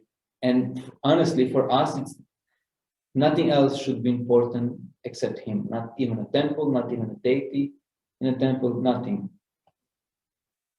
So we were in Sri Rangam, and we went to visit Sri Rangam temple, and all together we were inside. Everything was beautiful, and we came back, and then Guruji stayed there along with Swami Revati, and he has an entry that he can enter more closer to Ranganath and get close to the main pujari. He gets his contact. How Guruji usually works, yeah? Out of nowhere, he's like in the middle of everything. He's in front of the main pujari. He's giving his contact. Guruji saying like, "Oh yeah, I have this and this," and it's just like Guruji is always making somehow the entry for him to be always smooth and grand. You know? And so he came back, and he was telling that because next day we're supposed to leave. Maybe around noon. And he said like, "Okay guys, next day when we woke up in the morning, we go back there, we buy chandam, special chandam, white chandam, and we had one more time darshan, and we come back, we have enough time for it." And Guruji was super excited. And then he will start mentioning the names. Swami, this, and then like Swami Rishi Akash in the time, Jiva, you, Pankaj, I don't know if you were there. Aditya, like there was a couple of names mentioned, yeah. And then we woke up in the morning. We did everything what we have to do. Everything was ready. We called rickshaws. Rickshaws was waiting down there. Most of the people already down waiting. And then we are just waiting for Guruji. And then Swami Akash and me went up, and we are just there standing. Guruji's getting ready. And then he said that, "Why are you two standing here?" I said like, "No, but we are waiting for you that we go down and rickshaws are there prepared. We go to Sharma." He said, No, I don't want to go. Like, let them go, yeah? And then he was saying like, and then we are still standing there in the same position. And he said like, why are you standing here like two dead zombies? Just go once, yeah? Just go to the temple. But he was super, like I said it like super nicely, but he was really, really strict. And he literally almost said like, F word. Yeah, just go away. Just go there. And it was clearly an instruction for us, what we understood.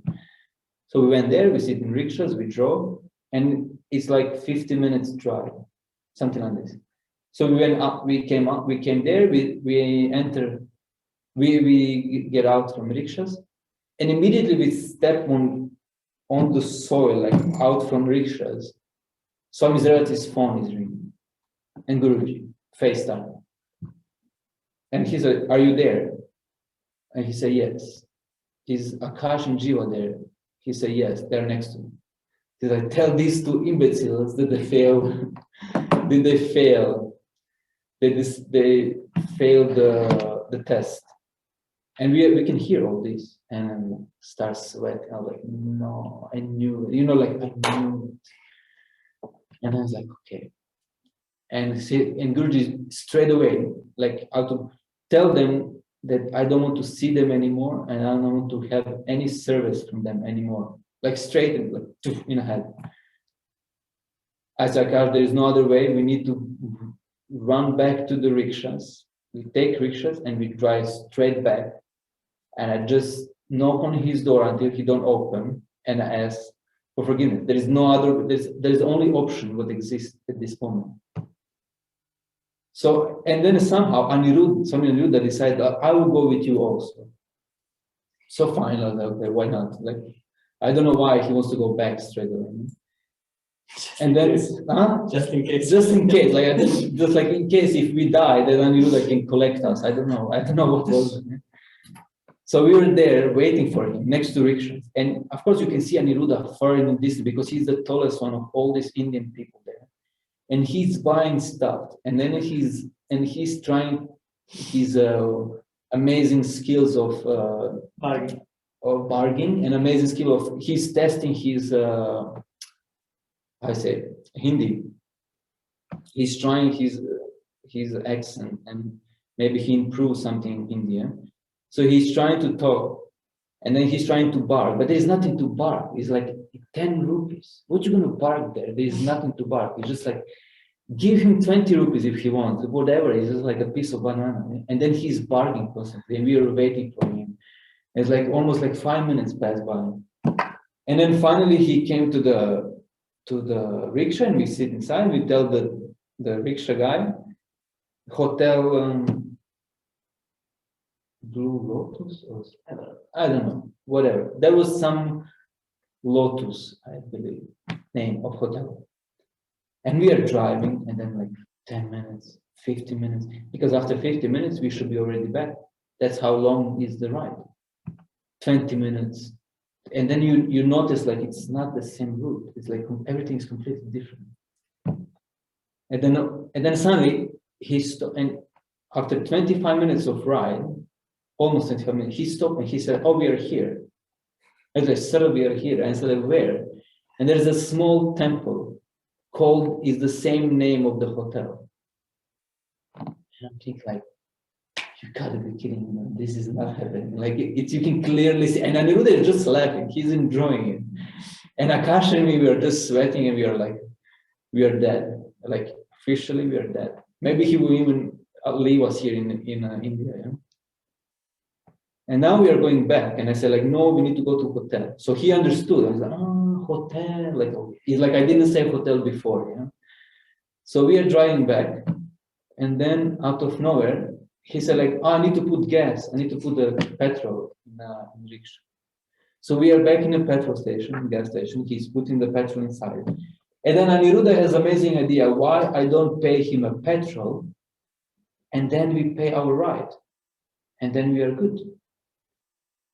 So he's again trying to explain him that we want to pay the petrol, and not instead of the ride, and it takes ages, and then he started barking with him, but you cannot bark because it's a petrol. The price is there, that's it. Yeah, there's no plus and minus. Yeah. And finally we reached somehow there. And you know what? The funny part, bus is there, everybody are outside.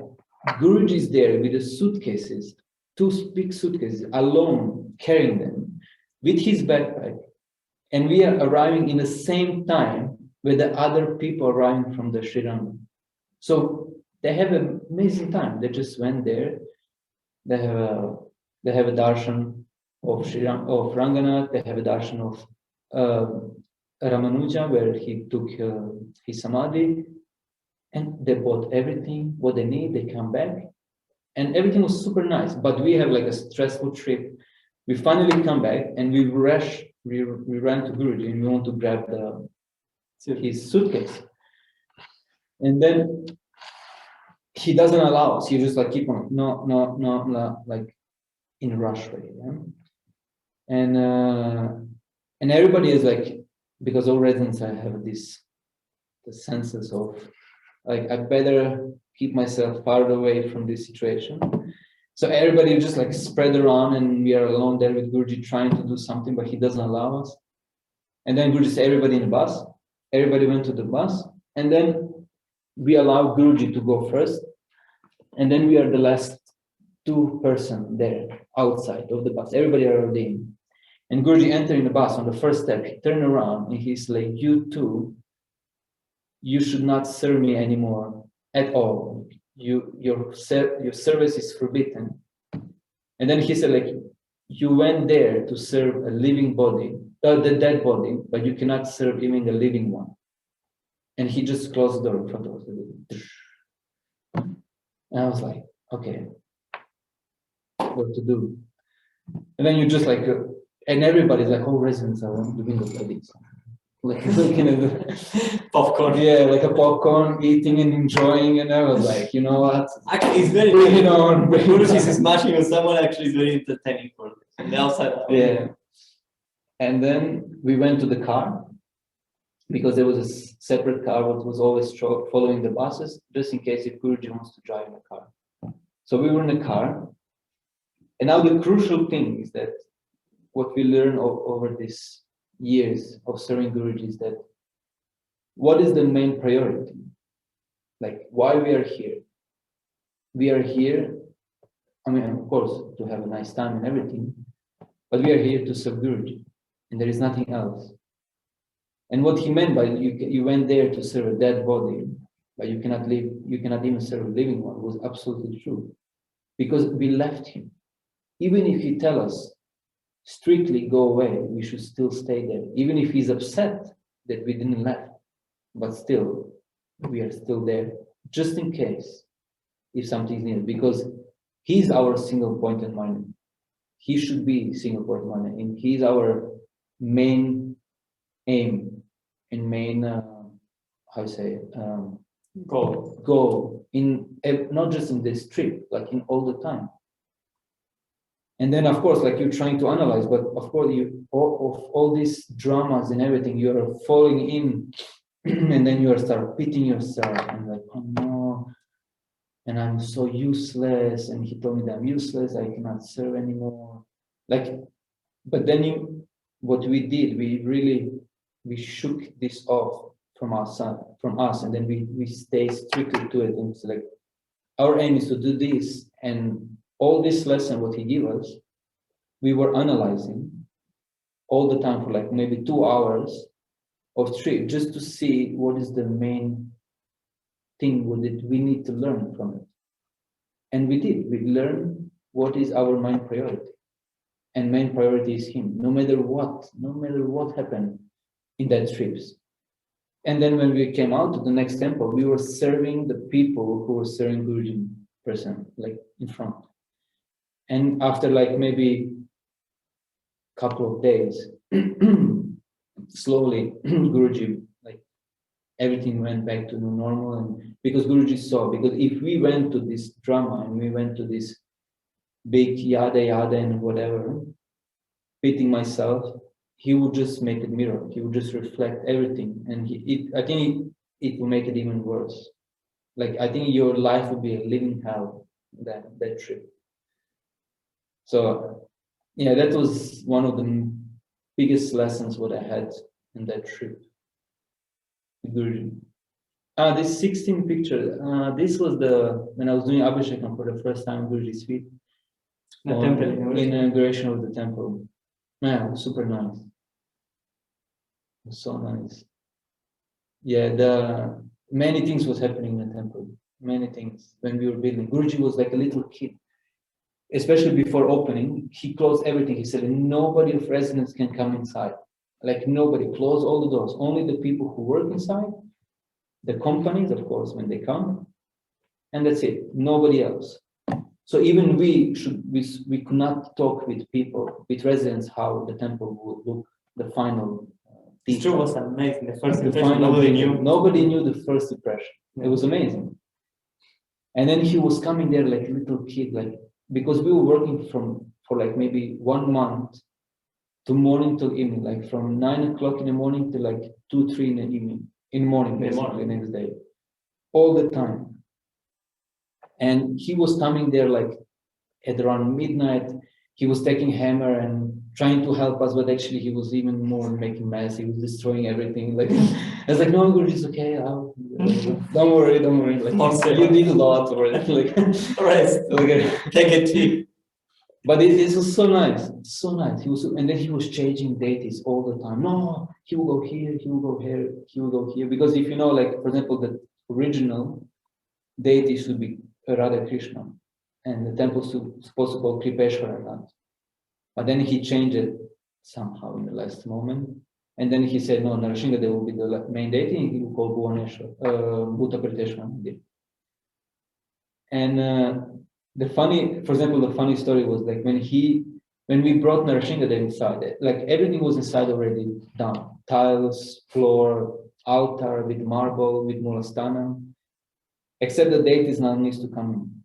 So Narasingha is 1.8 ton, something like this, 1.8. 2 tons. Yeah, no, less than 2 tons, yeah. And now it's like a big plan how to bring him up from the floor on the altar, and how to slide him there, not to scratching the new marble. And Guruji is there, and he's like looking on the side, somehow laughing, because we are like brainstorming everything. Like, and then finally we came to this point, and we are trying to push and he's making fun of us, because he's like, oh, you strong construction people, come on, let's push now, because we put the blanket, and Narasingha is on blanket, we should push him little by little, yeah? And then he's making fun of us, yeah, all the time, and we said, okay, let's call more people. So there was like 10 people trying to push, but he didn't move, not even, maybe he moved 1 millimeter. I don't know why, but he was just like he just anchored himself, and that's it. And Guruji just laughing there. I was there. You were there. Yeah. Guruji was just laughing there. My memory is bad. It's not that I don't. No, I was not in the temple every day. Was the only time I came inside of the temple was because they were needing help with Narasingha. Yeah, and then he was laughing, and then he just put his hand like this on Narasingha there, and he said, "Let's try one more time, but this time we say Govinda." So we start screaming, like literally screaming Govinda, and he just put his hand like this, and we just start moving him like it's a toy. We just like it's like maybe 100 kilos. It was so easy. And it's amazing, everybody was like laughing, and Guruji was like, yeah, like don't worry, like I have this, everything under control. Yeah? So yeah, it's super nice to be there, and actually I'm super grateful to be part of this building temple for him. So the next picture, 17. Well, this is our normal brunch after prayers, having a croissant, coffee, maybe, I don't know, bhajan cafe with our deities. That time, because in that time we could somehow have deities with us. But then after some while it became weird, because everybody was looking at us and oh my God, the deities. And then they're coming there, they didn't even want to touch them. And then after some time, everybody started doing this. And it was way, like Guruji was like, no, this needs to stop. Yeah, so picture 18 doesn't confirm that, because I was just, you see my phone in my hand? Yeah, I was just making an Instagram post probably. like having a breakfast with my guys, with my deities. But it's really sweet, yeah. It was somehow intimate moment, because we have our breakfast between us, and all our deities were all together, and they have like their own breakfast, and they were like maybe on chanting, whatever. It was sweet. And picture 19, this I don't remember what was it, but I have many opportunities, and that I can serve Guruji personally during pujas and during the events. And that's also, everybody thinks like, oh man, this guy is so lucky. Trust me, if you are there, if Guruji come to the temple in puja kitchen, and he said like, oh, I will do abhishek on whichever deity, and he said, who will help me? All pujari, they just run away. They just disappear. Nobody is there. Like an anthill. Yeah, only a couple of idiots. Like for example, me. I don't know. Maybe I'm the biggest idiot there, but there are only a couple of idiots there. And they're like, Guruji, I think I will do it, but be kind, be soft, you know, because many times he do such a, because you cannot make a mistake. Like you cannot make a mistake, because when he's doing puja, he's doing real puja. Not like what we do, because every single move, what he does, if you observe when Guruji is doing puja, he actually knows what he's doing.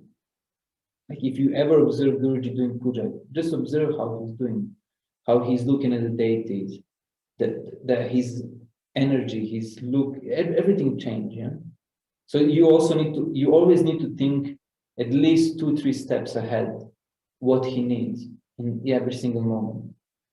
So it's a little bit intense, yeah? Especially when he starts mumbling in his face, when he's telling you Jiva, and then you need to decode this message and understood what he needs, yeah. And then if you ask one more time, maybe it's okay. Like, sorry, Guruji, I didn't hear. And then you pray that this time he will say it proper, because if he doesn't say it proper, or if I'm an idiot and I don't hear it again, then you're finished. Then he's fine with himself. Like then he would just probably stand up and go 5%. It's completely useful. He would many times he was praying in front of Giridhari like this. In front of Giridhari, and he said, Giridhari, please send me somebody who actually serve me properly. Like not like this imbecile behind me, please. And I'm just behind him. Like he's actually praying to Krishna to send him somebody. Because me, this guy doesn't know anything. And I'm thinking like, I feel like it's like a bottom. But it's really nice, because actually he keeps you humble, and he really pushes you to learn. He really pushes you to learn, because once you make a mistake, you better learn it. Next time, you better don't do the same mistake. And so it's about keeping the focus on him. And keeping the focus on him, yeah. Like that's the main thing. Actually, all our path is the single point in mind. It's just Guruji, Guruji, Guruji. Everything what I do, good. Everything what I eat, what I drink, what I work, whatever. That's what Krishna is saying. Everything what you do, just offer to me. That's what Krishna is saying. This is one of my favorite pictures. I'm so happy that you chose that one. Because everybody thinks that it was so special moment, but actually me and Guruji were just cracking out and making fun of people. But actually everybody thinks like, oh my God, look how beautiful, intimate moment they had. And we were just making fun of people and like gossiping. But it's super sweet, because it's really, but it is really intimate moment, yeah, with him. And it was, yeah. Sweet. Makes me cry. Okay. Then the picture 21. That was when amazing trip to Sri Rangam, and we were on the bottom of Lanka, and then Guruji, where Jaigopal took the picture with Guruji, and we wanted to go, Guruji wanted to go to swim, but he didn't want to go with all people on the first day. He said, I want to just go with few, and then he chose the people who are in the picture. And it was a blast. It was so nice. It was an amazing time. And we went there, and actually that happened there. I just remember now. How to say, the tide was quite low, yeah. And when we reached there, Guruji was standing on the sand, and he was like maybe almost like 4 meters from the sea, from the edge of the sea. Yeah? The waves were coming. And in that moment, he was just standing there. And in that moment, that you can clearly see, like in less than a minute, the waves start getting bigger and bigger and bigger and bigger. And they just went all the way to his feet. And they didn't even go further. They just come to his feet, and then that's it. And then they came to his feet, they touch his feet, and then they go back again, a few meters back when he was. And then he was saying that that's the Varun was to have a blessing from me. He was eager that I can come there and swim. And it was really nice time we had. We swim there, and we were saying, I don't know, we were doing also some mantras, Guruji was doing some blessings to the sun, to Surya Dev, and to Varun. And then Swami Kuru took this picture, and then this picture went completely viral. But it was, one of my best trips or moments with Guruji on pilgrimages, what I have. So that's the pictures. Wow, thank you. Am I taking too long? Thank you so much. I appreciate you sharing. And before we move on to Aditya, one last question.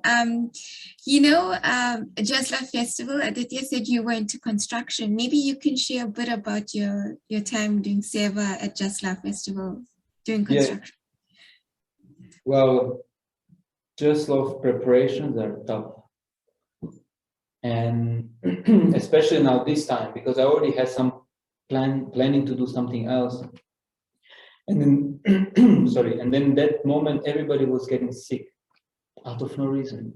I don't know, everybody was getting sick.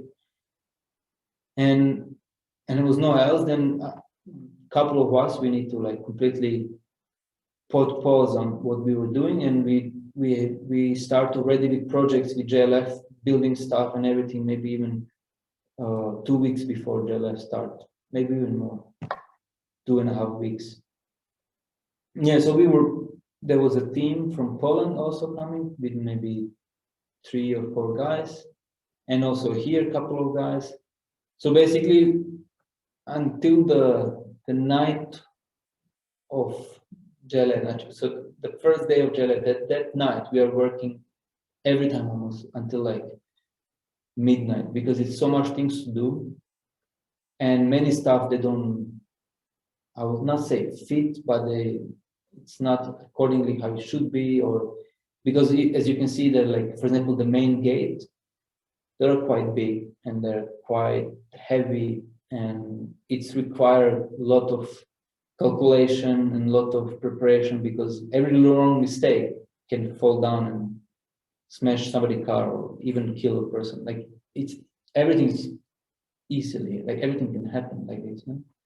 And then also the problem is that some of the stuff is happening when the crew come, like a company, like building a stage, building the kitchen, building the big tents. Because in that time what happened, they come like a few days before Jela, and because otherwise you need to pay more. So we're always trying to go to squeeze the time. But then it happened that you need to bring all the electricity there, all the lights, like everything. So basically after the preparation, you're already super exhausted. And then you know that you have 9 days of kitchen, for example. I'm usually doing seva in the kitchen. I don't know why I'm there. But when I was little, I always say like, I like to cook. I will become a cook when I grow up. I think I will regret that I was saying this. And because I really like to cook, yeah. And Bhagashi took me once a couple of years ago, and she saw me that I'm skilled and that I can do some stuff and la la la. And then she's like, keep on calling me there, and basically in the kitchen, when you are there, you are there. That's it. Like, because we have seva helpers, but we always try to give all free time to seva helpers, so they can go see Guruji, they can go see Abhishekam, Arati, some of the main performance on the stage, holy, like everything, yeah. So we always staying there, and then we are always giving them opportunity to go.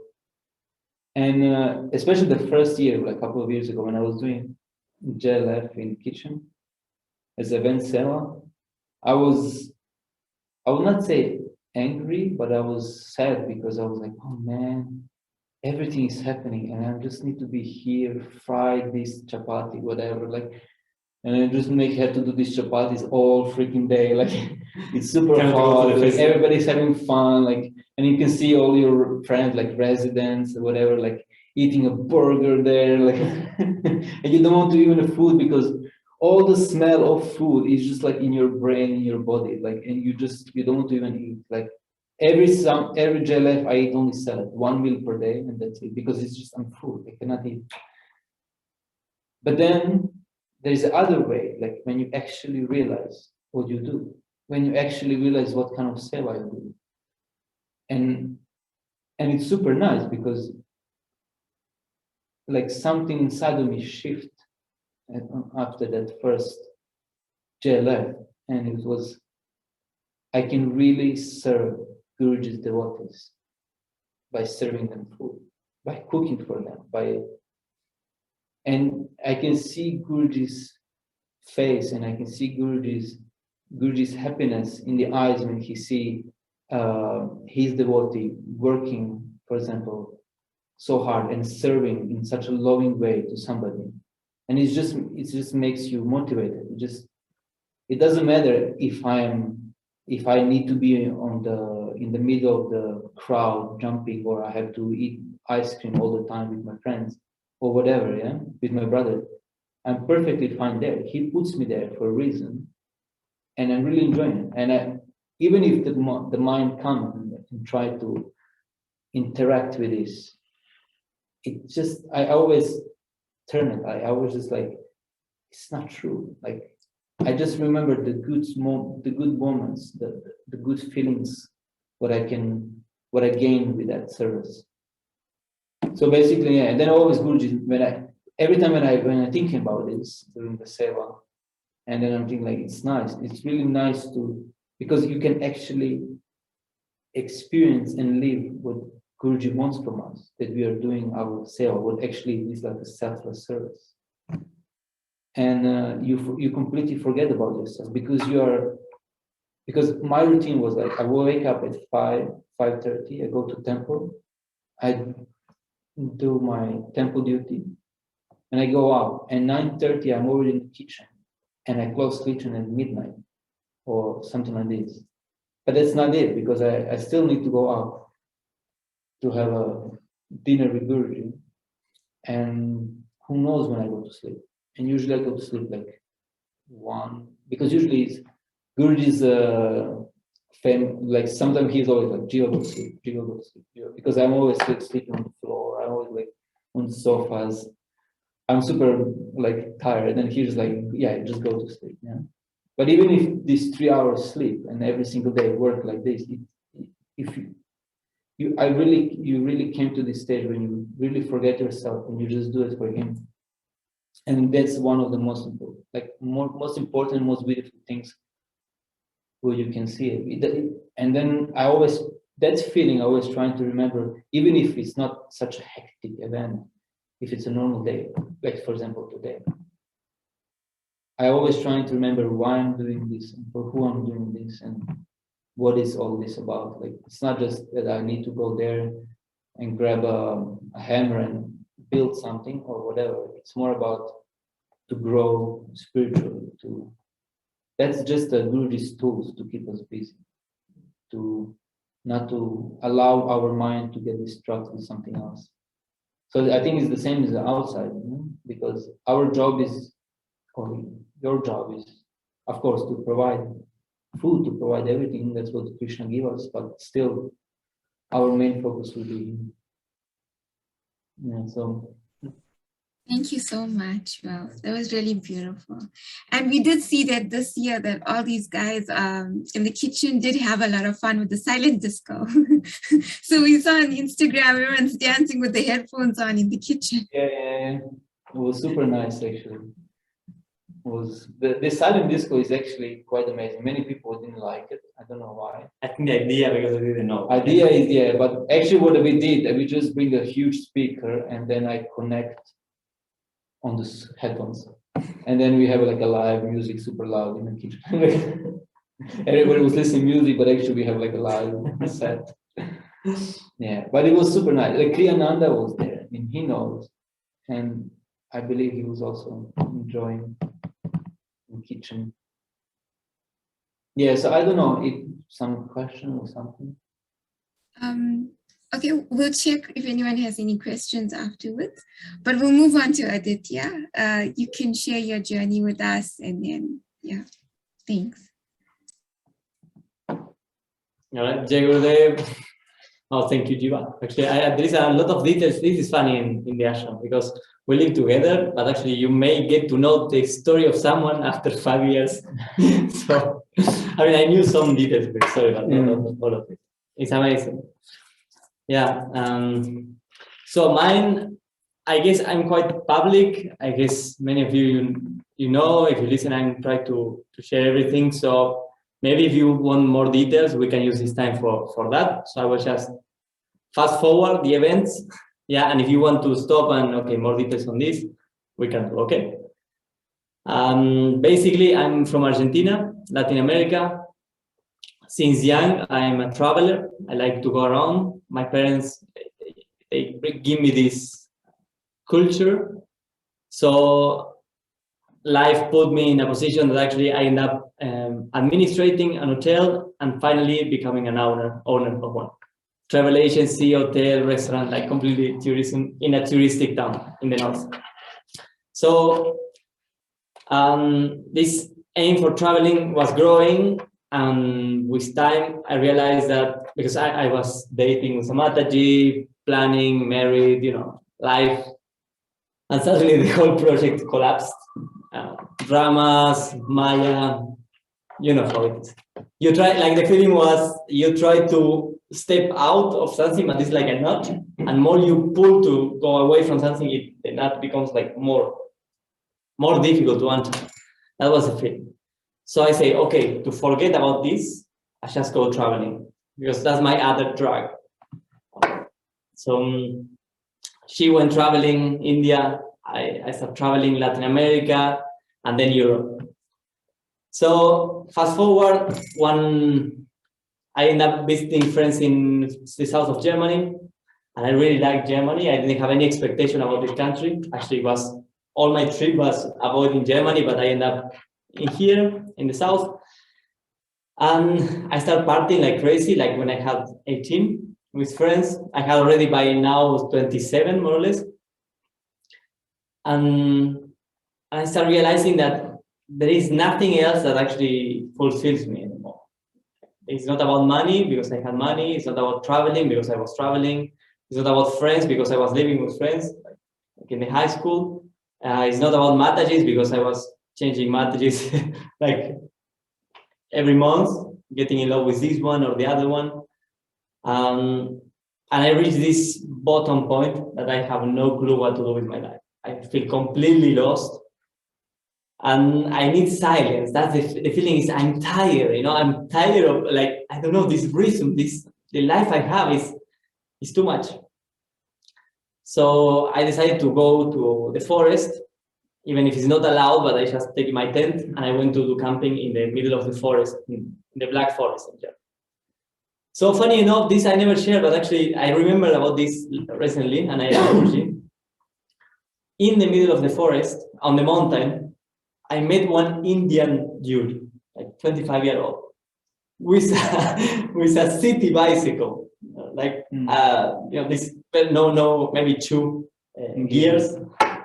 In the middle of the mountain, on top, the guy was like smiling, of course, but walking with the bike because it's impossible to ride. It's rocks and roots.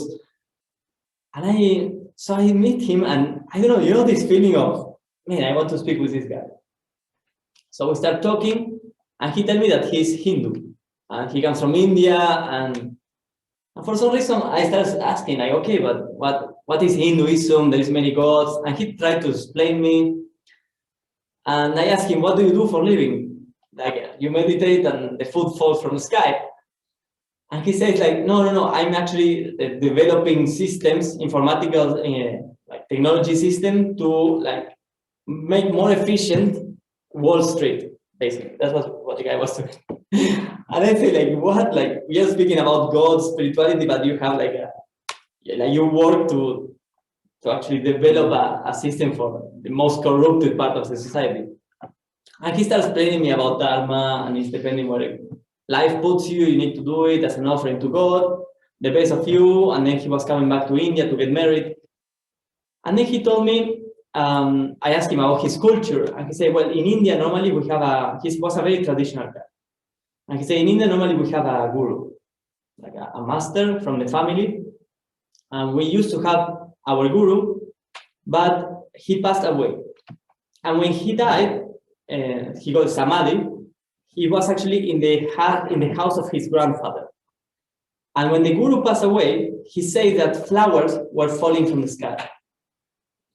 And I asked him, of course, like, you live in a 2-floor house and someone was dropping, or from the neighbor floor. I said, no, just flowers fall from the sky, because he wasn't like a saint. And I felt fascinated by it, but still I didn't buy it. But I was like, oh, wow, that's cool.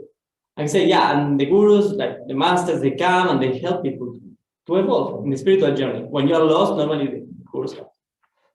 So we shared a lunch. I offered him a salami and a wine that I had with me, but he didn't want. He was vegan and he didn't drink alcohol. And he came back. So I spent the night in the forest, and I was again with this feeling of emptiness.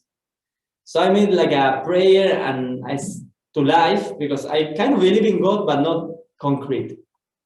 So I made a prayer asking, please, God, if you exist, show me the way, because I'm completely lost.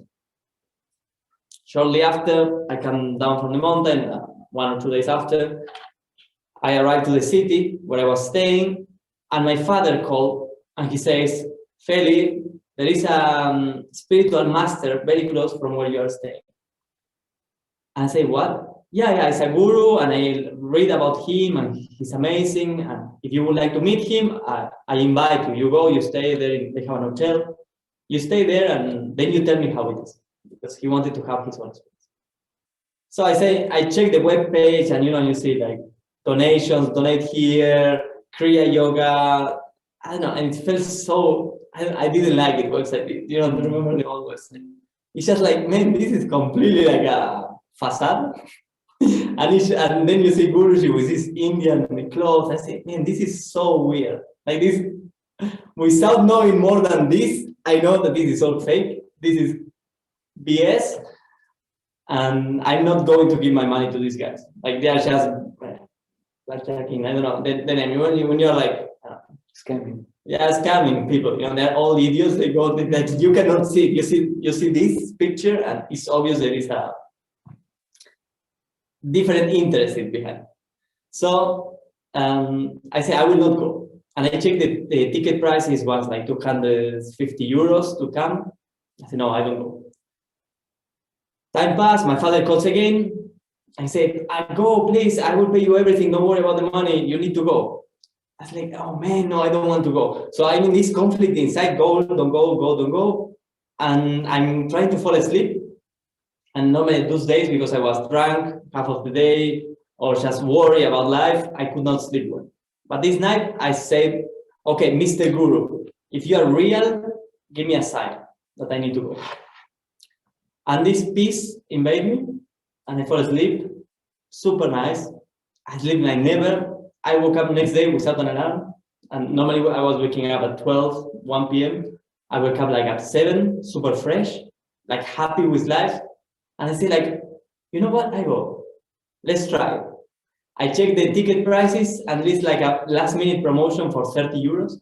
It took 150 euros, suddenly 30, door to door, like from my city to like the door of the ashram with the combination of the small bus. I say, okay, let's go, bought it, came. In the way, like in Wiesbaden, without knowing where to go very well, one guy approached to me and asked me, are you going to the ashram? And ended up being Kailash, that is the facilities manager, or the area manager. That he ended up being my coordinator or my boss, because speaking with him and asking all sorts of questions, when I come to the ashram, I didn't want to do anything because I felt bored, as meditation was not for me, because I felt like, you know, sitting and meditating is boring, and I don't know really how to meditate. But to do stuff I like. So I offered him my help. Immediately he put me to cut the grass. It was spring, it was May. And started doing that because Guruji was not here, so I had 2 weeks. So in these 2 weeks, I was just doing seva, waiting for Guruji to come. He came back from Portugal, and the next day he left again to Russia. So I could not see him, and I need to stay another week. So this stayed like managed that I stayed like 1 month. And in this 1 month, what happened is that I was listening all the stories from the people here. Some of them I was like eager, you know, because all the time I was going into this dilemma of this is all fake. No, it smells like a little bit weird, or man, this is amazing.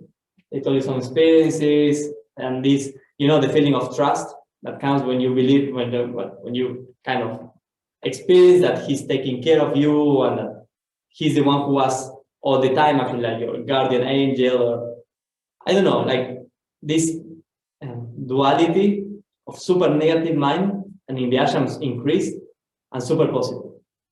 And when I was positive, I was just searching like fake miracles in YouTube, and that pulls me down, you know, because then you start saying, no, Sai Baba used to materialize Vibhuti like this, it's actually fake. And you say, oh, Guruji is doing the same. So I don't know, in the moment I was positive, I was just like pulling the exit, and I was deep into the rubbish again. So Guruji came. You all know, I think, big deception for me. I didn't feel anything. I saw Guruji. He was driving in his golf car with the neon lights under, the blue neon, the blue golf car shiny, with the car plates, Swamiji with roses, bonbons, and he's driving, and when he stops the golf car, he comes out, and you see like people going down to him, and he's like not even interested. He pulls the phone out, and he's like ignoring everyone. I say like, man, such an arrogance. You know, it's like, and these idiots, they don't see it, you know, what's wrong with these people? Like, they're all going down to this guy, and, you know, and you see Guruji, he's very good if he wants to ignore people, or, so he just walked by. I'm not feeling anything. I feel a lot of things. I was just angry, rejection. I said, what? This is the worst place I could be now. So he gave a satsang, and by the end of the satsang, I said, okay, if this guy can show me who is God, it deserves a try to actually push a little bit. You know, there's a lot of respect. You see, he says when the satsang finished, he said everybody out. But I say, like, you know, it's my only chance. Like, if God doesn't exist, for me, it's kind of finished. I really don't care about life anymore. So I say, I will stay. So I stay seated in the floor. J3 was kicking out everyone. And for some reason, he passed by through me, and he didn't say anything. In that moment, Guruji lifted his eyes, and he called me to speak with him. And speaking with him, he asked me, where are you from? He made some jokes. I said, I'm from Argentina. He asked, how is the Pope? I say, he's working. And then he mentioned some stuff. And then he says, like, oh, I have a headache. I go to eat. So this was like the worst. I say, okay, bye bye. And I went outside of the ashram. I lay down in a hill, and I say, okay, God doesn't exist. Clearly, if he exists, he will not make me go through this. Like clearly, if he exists, he don't know me because it's the worst place he can bring. Plus, they were celebrating Narasimha Chaturdasi the day I came, so it was everything too weak. So, funny enough, Guruji, in this, I would say, arrogance mood that I perceived, was quite attractive actually for me. And judging him actually made me kind of focus on him. So on this, like different than you feel the love, you feel this, it's like the love falling down. And for me, it was actually the opposite. I didn't want to go down.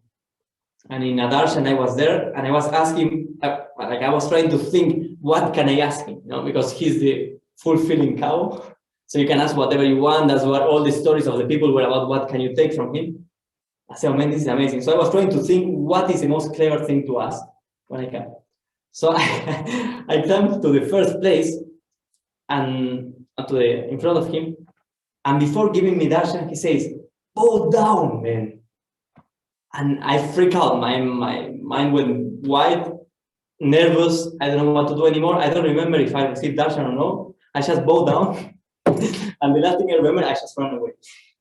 Mm-hmm. So far away from this first love at the first sight, I was more like an asura, I would say. I had like my asura came up. And actually, time later, he invited me to a trip to Latin America.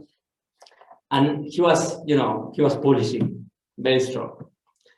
And in Brazil, almost in the last day, he was being very, very tough. I was serving him, and when he can like act that he don't like your service. So whatever you do is wrong, is useless, is disgusting, so you are serving, the person who you are serving is completely rejecting you, and you have this feeling inside that I need to keep serving, but I hate him. This is the feeling, I hate him.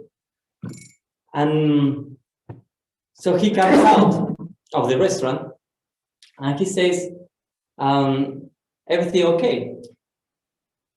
And I was hidden there because the service was kind of finished. So he has 30 minutes at least that he's speaking with people, eating.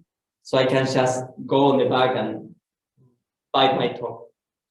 So he comes out and he says, everything okay? And I say, Guruji, it's arising this feeling of killingness inside of me. And I say, oh really? Who do you want to kill? And I say something like, my guru. And he says like, oh, really? Well, you should know that to have me as your enemy, it requires of you to be a great soul. You need to be on the same level. And you are not on the same level. So it was even that, like, he came really, I felt like Ravana at that moment, like, and not even because the feeling is of enmity, but at the same time, I didn't feel able, you feel useless, even for that, even for fighting against him, you feel useless. So he kind of, then he changed. First is the teaching, always Guruji, tough. Teaching part, for being my enemy, you need to be like there, and you're just here. So better don't take that relationship with me. That was what he was saying. And then he changed, and he was super sweet. He gave me a hug, and he told me like, don't worry, everything will be okay. So he goes in, I go in now, I'm smiling. He took all of that anger, pain, it vanished. And when I come inside, and he told to Swami Revati, he says, oh look, here we have a Ravana of 7 heads. So I was happy at least that 3 heads are not there, but there's still 7 to fight. So that's kind of my trick. Was always in the mind, difficult to drop, into the heart, to feel actually his love, and always with the mind trying to analyze what he's doing, why he's doing this, and it became so confusing. And my path even Brahmachari, everything was just confusing. I could not hold on anything that I ground. Something that you say, this is my past because of this. I'm sure about this, you know, I like this. No, I just was confused. And Guruji didn't help. He was putting more confusion. One day, of course, not connecting with Guruji, I started searching for teaching somewhere else. So it was a period that I found a guru that actually I like it more than Guruji, and I started reading his books. Meanwhile, I'm here in the ashram. So I'm even applying the teachings of this guru, because in the book it says, like, you know, you walk around and find a person, and the first person you find, tell them I love, you know, like this kind of thing. So I start like applying the teachings. Like Guruji, I didn't apply anything, like Om Shanti maybe in 1 year. But this guy, I started applying immediately. Yeah, for sure this works, because he has a nice book. And then I kind of start to bound a relationship with this guru and tell to other people, yeah, you know, actually, I think Guruji is not my guru. I think my guru is somewhere else. So yeah, I don't know. And I was kind of happy about this. Until one day, again, this confusion, Guruji calls. And he says, Aditya, where are you? And I said, I'm down in the next to the temple. And he said, what's wrong? And I start vomiting. You know, Guruji, and I'm so confused, and I start reading books from other teachers, and I feel like I'm betraying you, but at the same time I feel good. I say, okay, wait. Just come to my house. So in this vomiting rush, I came to his house, and he gave me the space to be honest. So I say, okay, if he's giving the space, let's use it, and I will tell him what I feel. And I told him, Guruji, I feel attracted by this other master. And I asked him, are you the same? And then Guruji changed. And he became super strict. Not a strict of angry, it's more a strict of, like, what are you doing with your life? And he says, look, you can take whatever master you want, but in the end, you will need to go through me. I'm the last gate. And he says, if you decide to quit now, I will pick you up in around 1,000 years. And in that moment, really didn't think what he was saying, because I could not even imagine that. I didn't really believe in reincarnation so much, you know, I was not so Hindu like today. But it felt like he's being serious now. And he says, but I don't want to force anyone to stay next to me. If you stay, you need to be out of love. So you can decide what to do. So he gave me a few days. And in these days, I was just avoiding him, of course, because if I see him, I need to give him an answer. And then time passed. I say, okay, maybe he forgets. And we can just stay like how it is. And 3-4 days passed, and I was still confused. And Jaitreya called me, and he said, Aditya, Guruji just started the satsang. Please come to check the door. So I need to go for 15 minutes. And I said, okay, but Guruji will not finish now, right? He said, no, he still have time. So I go there, and when I stayed there, 5 minutes later, Guruji says, like, okay, finish. And then I need to face Guruji because he's coming out. I'm like the security now, covering Jaitreya. People pass by, and Guruji called me. And he says, so, did you decide? And in this moment came this clarity, you know, finally, like this clarity of, if I miss this chance, I'm the idiot, the most idiot person in the world. Because even if I don't like sometimes, or I didn't like back then, what Guruji was telling me, I knew that was true. And I knew that he was speaking, you know, when he speaks about not being attached to people, about this world at some extent is an illusion, you will not find happiness outside. Like all of these things, even if I didn't want to listen to them, I knew were true. But I prefer to listen to things more appealing. So when he asked me, so what do you decide? I said, yeah, I will stay. And he said, okay, you can stay. You are allowed to serve me.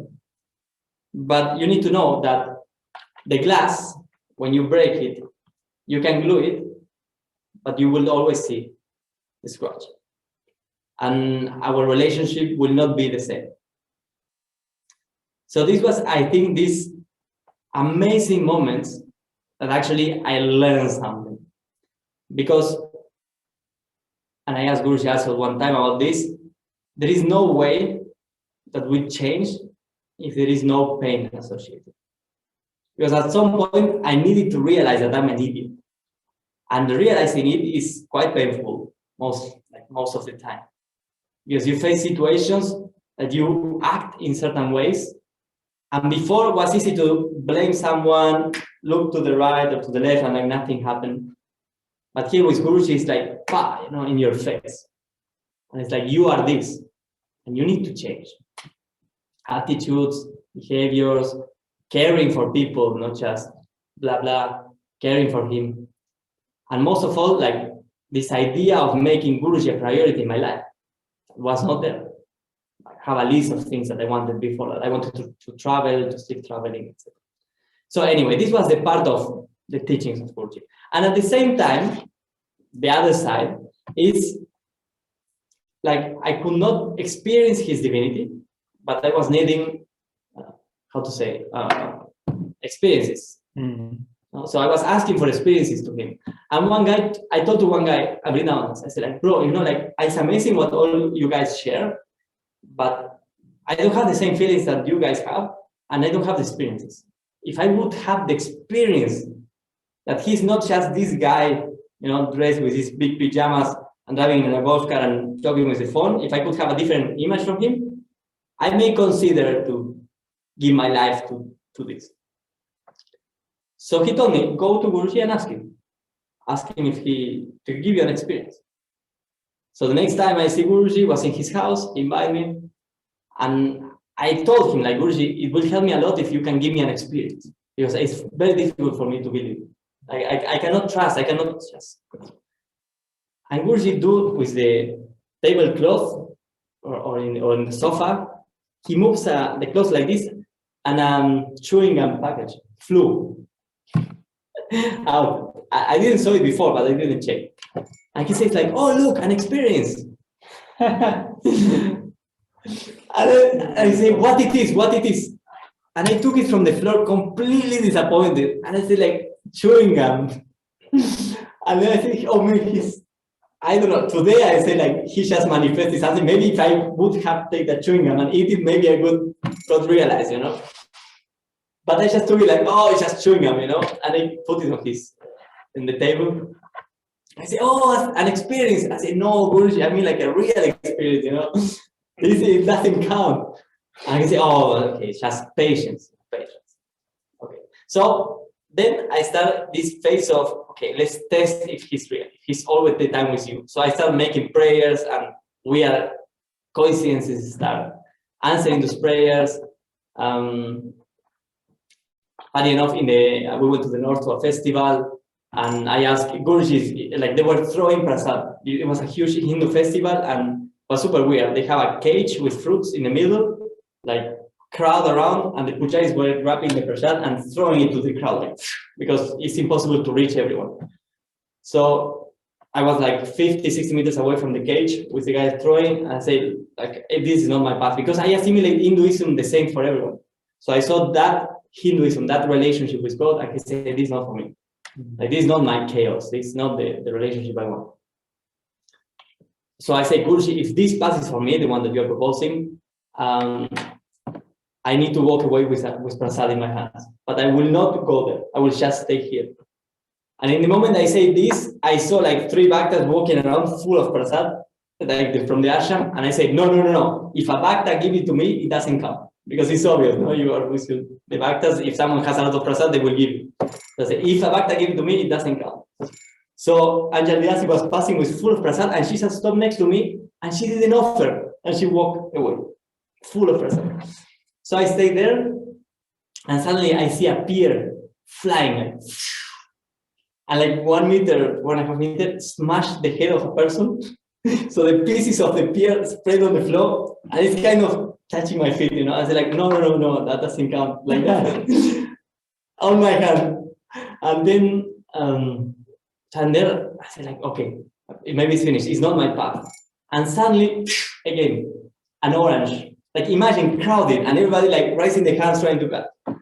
So the orange passed by, goes in the middle of the hands, and I see it's running like on the floor, and comes to my feet and like stops on my feet.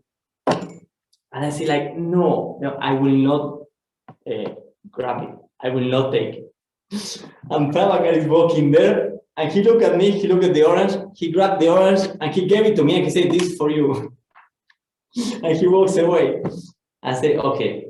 So this, I was just sharing one. You know, I guess you know, otherwise you would not be here spending 3 hours of your Friday night. You have a lot of these coincidences, but for me it was not enough. So on the nights that Jiva was working in the temple, one night, I was in my room, I went to sleep at 12, and I wake up at 3, like sweating because it was summer, and I could not sleep, very, very awake. I go out to the balcony, and in that moment, the temple door, I could see it from my balcony, but I was in the darkness, in the top floor. The temple open, and Guruji comes out, walking with Swami Parantava, like 2 drunk guys just laughing and jumping and talking, like 3:30. And I saw them walking up all the way to Guruji's, like on the curve of Kali. I usually side there. And I said, man, it's so amazing to have this relationship with Guruji, like Swami Parantava has. And if there is something that I would really like for my life is to have this. And I go inside of the room, I lay down, and in that moment, Swami Parantava calls. And he says, oh, Guruji is inviting you to the bungalow. And then I went to the bungalow of Guruji, and we ended up cooking pasta at 3 a.m. in the morning and laughing and making jokes. And so he immediately granted me, you know, this wish. And then he started showing little by little, like these sincere wishes that are directed to him, he answers to them. So another time I was in the temple and was Navaratri, was COVID, the beginning of COVID, so was canceled Navaratri on the first day, and I'm so angry. It's like, no, ma, this cannot be. How is it possible? Like my inside, you know, everybody left because they say we need to empty the temple, and they're like, ma, this cannot be, this cannot be. And in that moment, Guruji sent me a heart, telegram message, because he was not speaking. Another time, also, you know, this I shared it many times. I'm remembering this relationship that I had in Argentina with my ex-girlfriend, and I'm crying in my room, and I said loudly, like, Krishna, when this happened, were you with me back then? And like 4 seconds later, Guruji sent me a text message. He was in India back then, and he said yes with a heart. So he started little by little answering, you know, these prayers or this, like the external Guruji start validating that he knows exactly what I'm going through. And in this, in between, the Brahmachari thing came as I would say as a duty. I felt like I didn't want to do it. I think if you ask all the residents in the ashram, the 99%, except Shashvata, would say that they didn't want to be Brahmachari. So, and was my case. But at the same time, I feel it like it's the only way, you know, game over. Party finished, and now is life. To have a purpose needs to be different. I need to change. So I feel it more like a duty. There's no way around. Let's go this way. And yeah, and the day that I decided, because it's always like a thing, and I say, okay, you know, I try everything outside. Doesn't work. I will try Brahmachari. Like I will jump. A good friend of mine told me one time that the wings, they don't come out until you jump from the cliff. So if you are there like thinking if the wings will come out or not, you know, it's like you will not jump never. But you need to jump, and then the wings open and you don't crash. So Brahmachari for me was like this. I said, you know, let's see. I didn't take it light. I knew it was a big commitment. I took it seriously, but I say, if this doesn't work, it's my last shot, because I try everything to be happy, to be fulfilled, and in the end to meet God and didn't work. So I went, and that day Guruji called me. I go and he asked me, do you want to ask me something? And I say, yes, Guruji, yeah. Can I be Brahmachari? And he says, do the test. If you pass, you can be Brahmachari. And that's it. Then the test was so easy. We were in the year before. I was 2017. Yeah, I came one year later than that. And everything came together. You know, it's like the decision in one direction, and then life conspired to put the red carpet for you. Help comes, ideas, the teacher, and everything came easy. I say, you know, like just when it's the right path, things become just flow. And when I was fighting to just have a different kind of life that what Guruji was offering, things became very, very complicated. So this is story, like I feel like I talked about already. This is a briefing. There is, of course, many things. So I don't know if you have any question more specific about. I think your sharing was amazing. You covered up like it was honest and sincere, and we appreciate that. So maybe we'll go on to the pictures, and then you can share a bit about that, and then you can just tell us your experience at Just Love Festival, and then we'll open it up to some questions to the participants. Cool. All right. First one was initiation. It's funny because if you see all the people the Swamis who initiate us, we look so similar to them. We realize after. Swami Niruddha initiated him from Italy. Swami Revati Mukunda from Portugal, and Swami Dhananjay back then initiated me as a Brahmachari. And the initiation was actually amazing. We were all together, and I remember some words. I think it was Swami Dhananjay. He told me, Aditya, now like you will feel changes now. You need to know that everything will be okay, but it's like God is being awakened inside of you. Like He will dance inside of you. So just keep calm and don't quit. The second one was a country week. No, this is Argentina. We traveled to Argentina with Guruji. This is amazing. Even of all the mistakes I have done in my past with Guruji Jiva, you know. Even though Guruji keep taking me to pilgrimages to serve him, he allows my service. And this was my first or second one, Latin America, with my family. And here, I think I had a test because one night, my family was cooking for Guruji, my sister is there next to me. Guruji says, Aditya, why you don't stay with your family now? You know, your mother, she wants to see you, hang out, like relax. I go to Peru, and then you come in 1 week. And I say like, oh, cool, actually, because I don't see my family since like a lot of time, because I was traveling before meeting Guruji. So after meeting Guruji, even more, like so 3 years, maybe I don't see them. Maybe I can stay 1 week, we hang out, I see my parents, family, cousins. And I told you, really, Guruji, sure? I said, yeah, you know, enjoy, like they want to see you. And I said, okay. So I went to the couch there, super happy, and I started writing to my sister, no? Like, oh, Juli, I'm going to stay here so we can hang out the whole week. And when I'm writing this, I was like, oh man, this feels like very fishy. And I go to Guruji and say, are you sure you want me to stay? I say, yeah, Aditya, you know, your mother miss you. And then I realized, no, this is this is wrong. This is very wrong. This is very wrong because if for some reason, like I missed the flight, you know, the feeling is like I missed the flight. No, and I say, Guruji, I really appreciate you that you want me to stay with them, but I'm asking you, I'm begging you, please allow me to go with you to Peru. And he says, like, okay, you can come. And then I spoke with him, and I told him, can I have just a breakfast with my family tomorrow?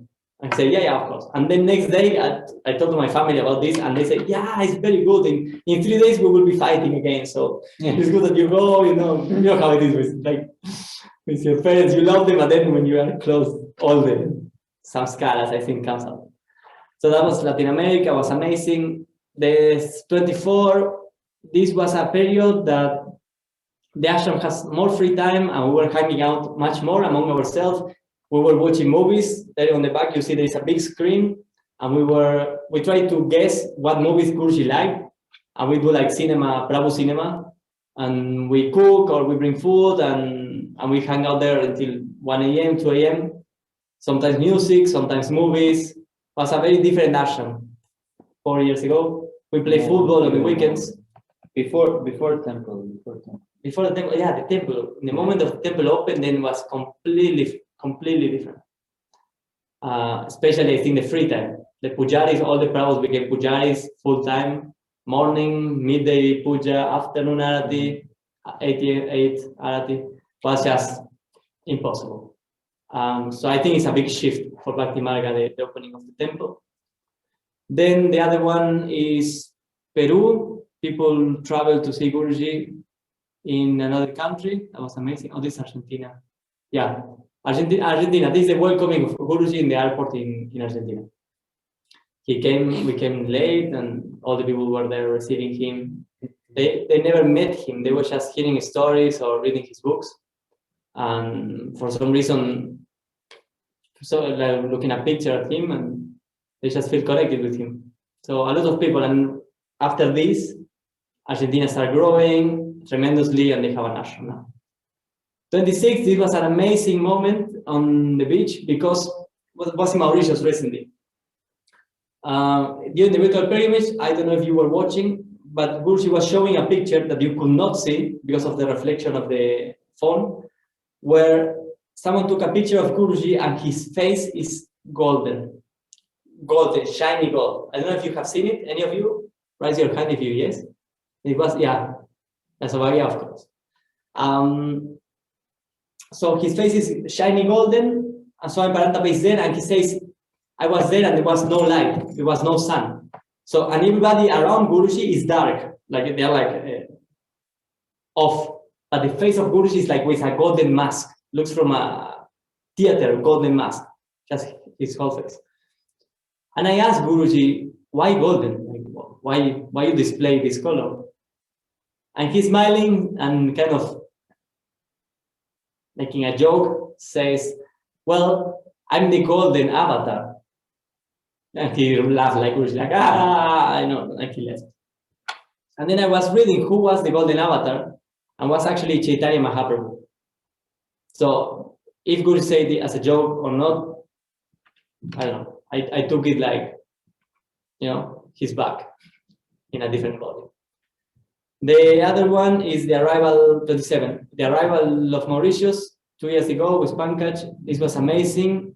And I will put it together with the next one because we stay in quarantine with Guruji. The picture, the 28 you can see is the balcony to the beach because the hotel we were staying has the balcony to the beach. But because it was quarantine, we were in quarantine, we could not go. There were cameras everywhere. If they catch you, you need to pay like 16,000 euros. You are deported to your country. It was very strict 2 years ago.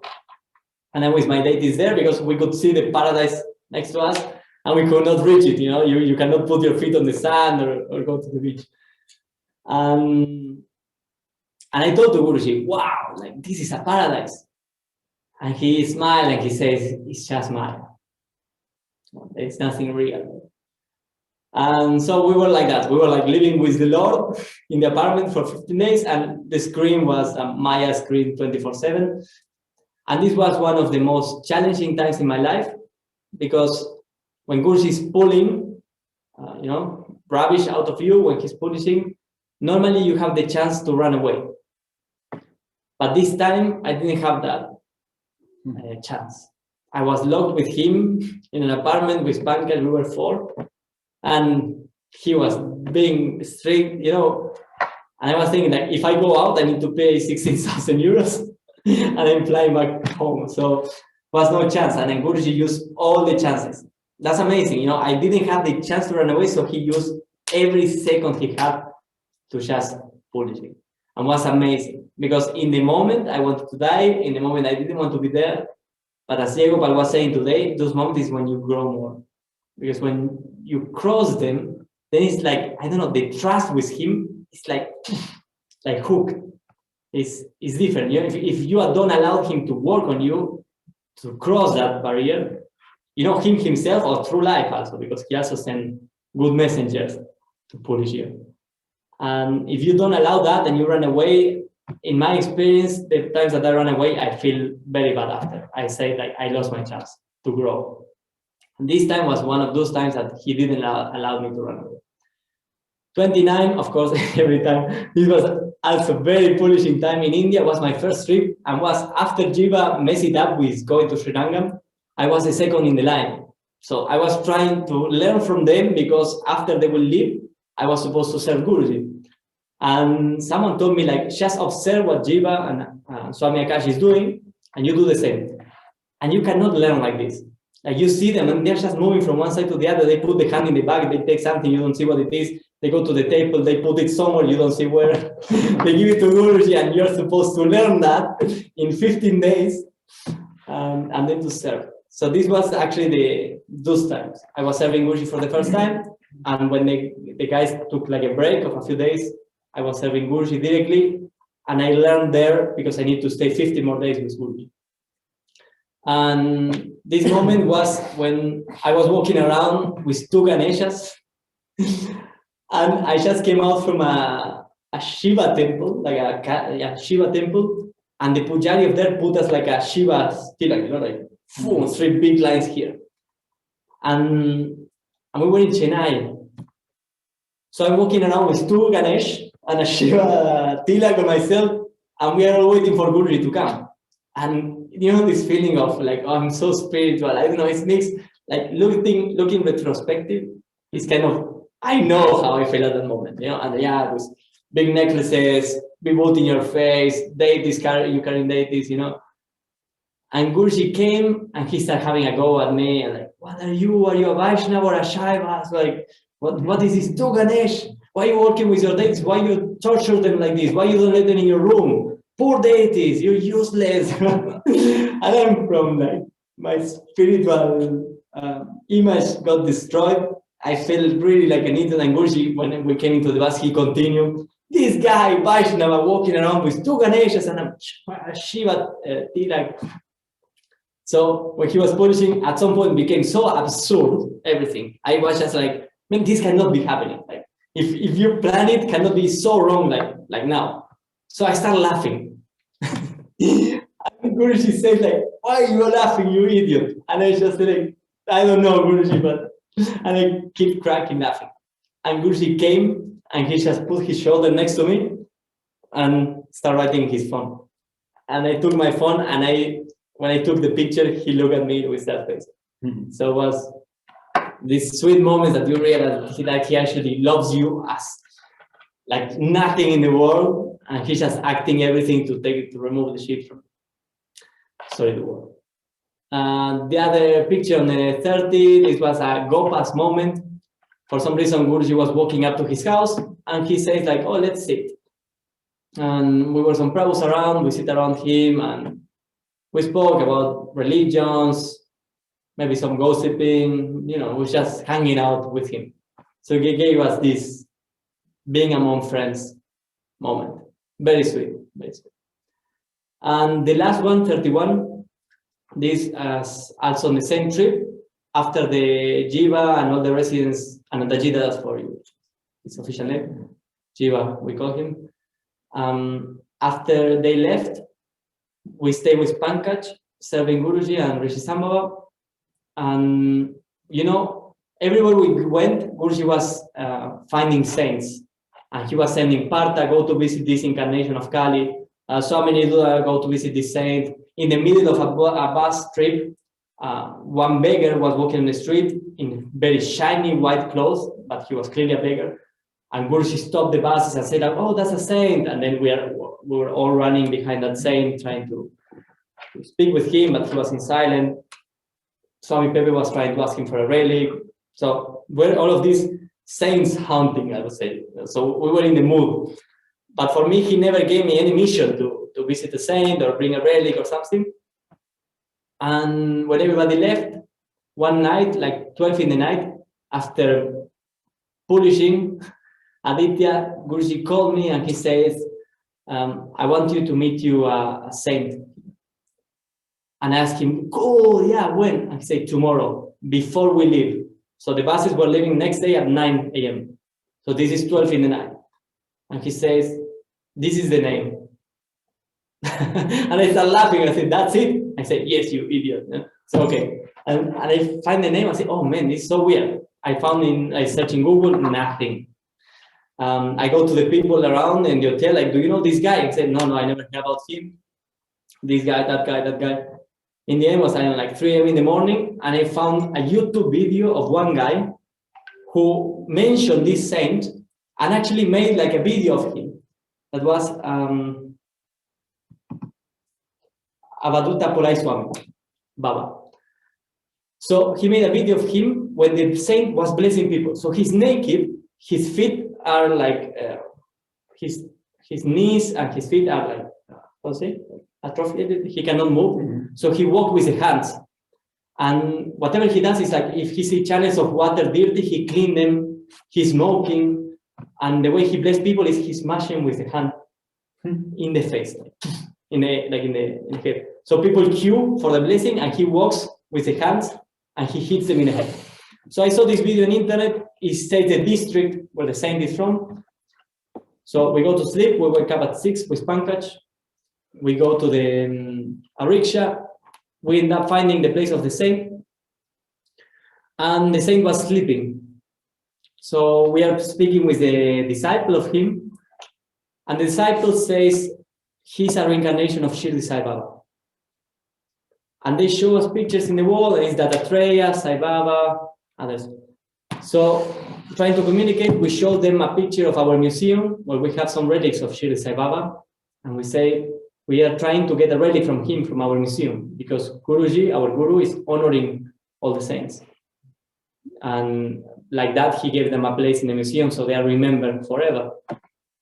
And he says, okay, but my Guru is sleeping, so I can't give you anything until he wakes up. So meanwhile, he's pressing the knee of the Guru because the saint, this Guru was always in pain. The knee is constantly in pain because what they say is he removed a lot of karma from people.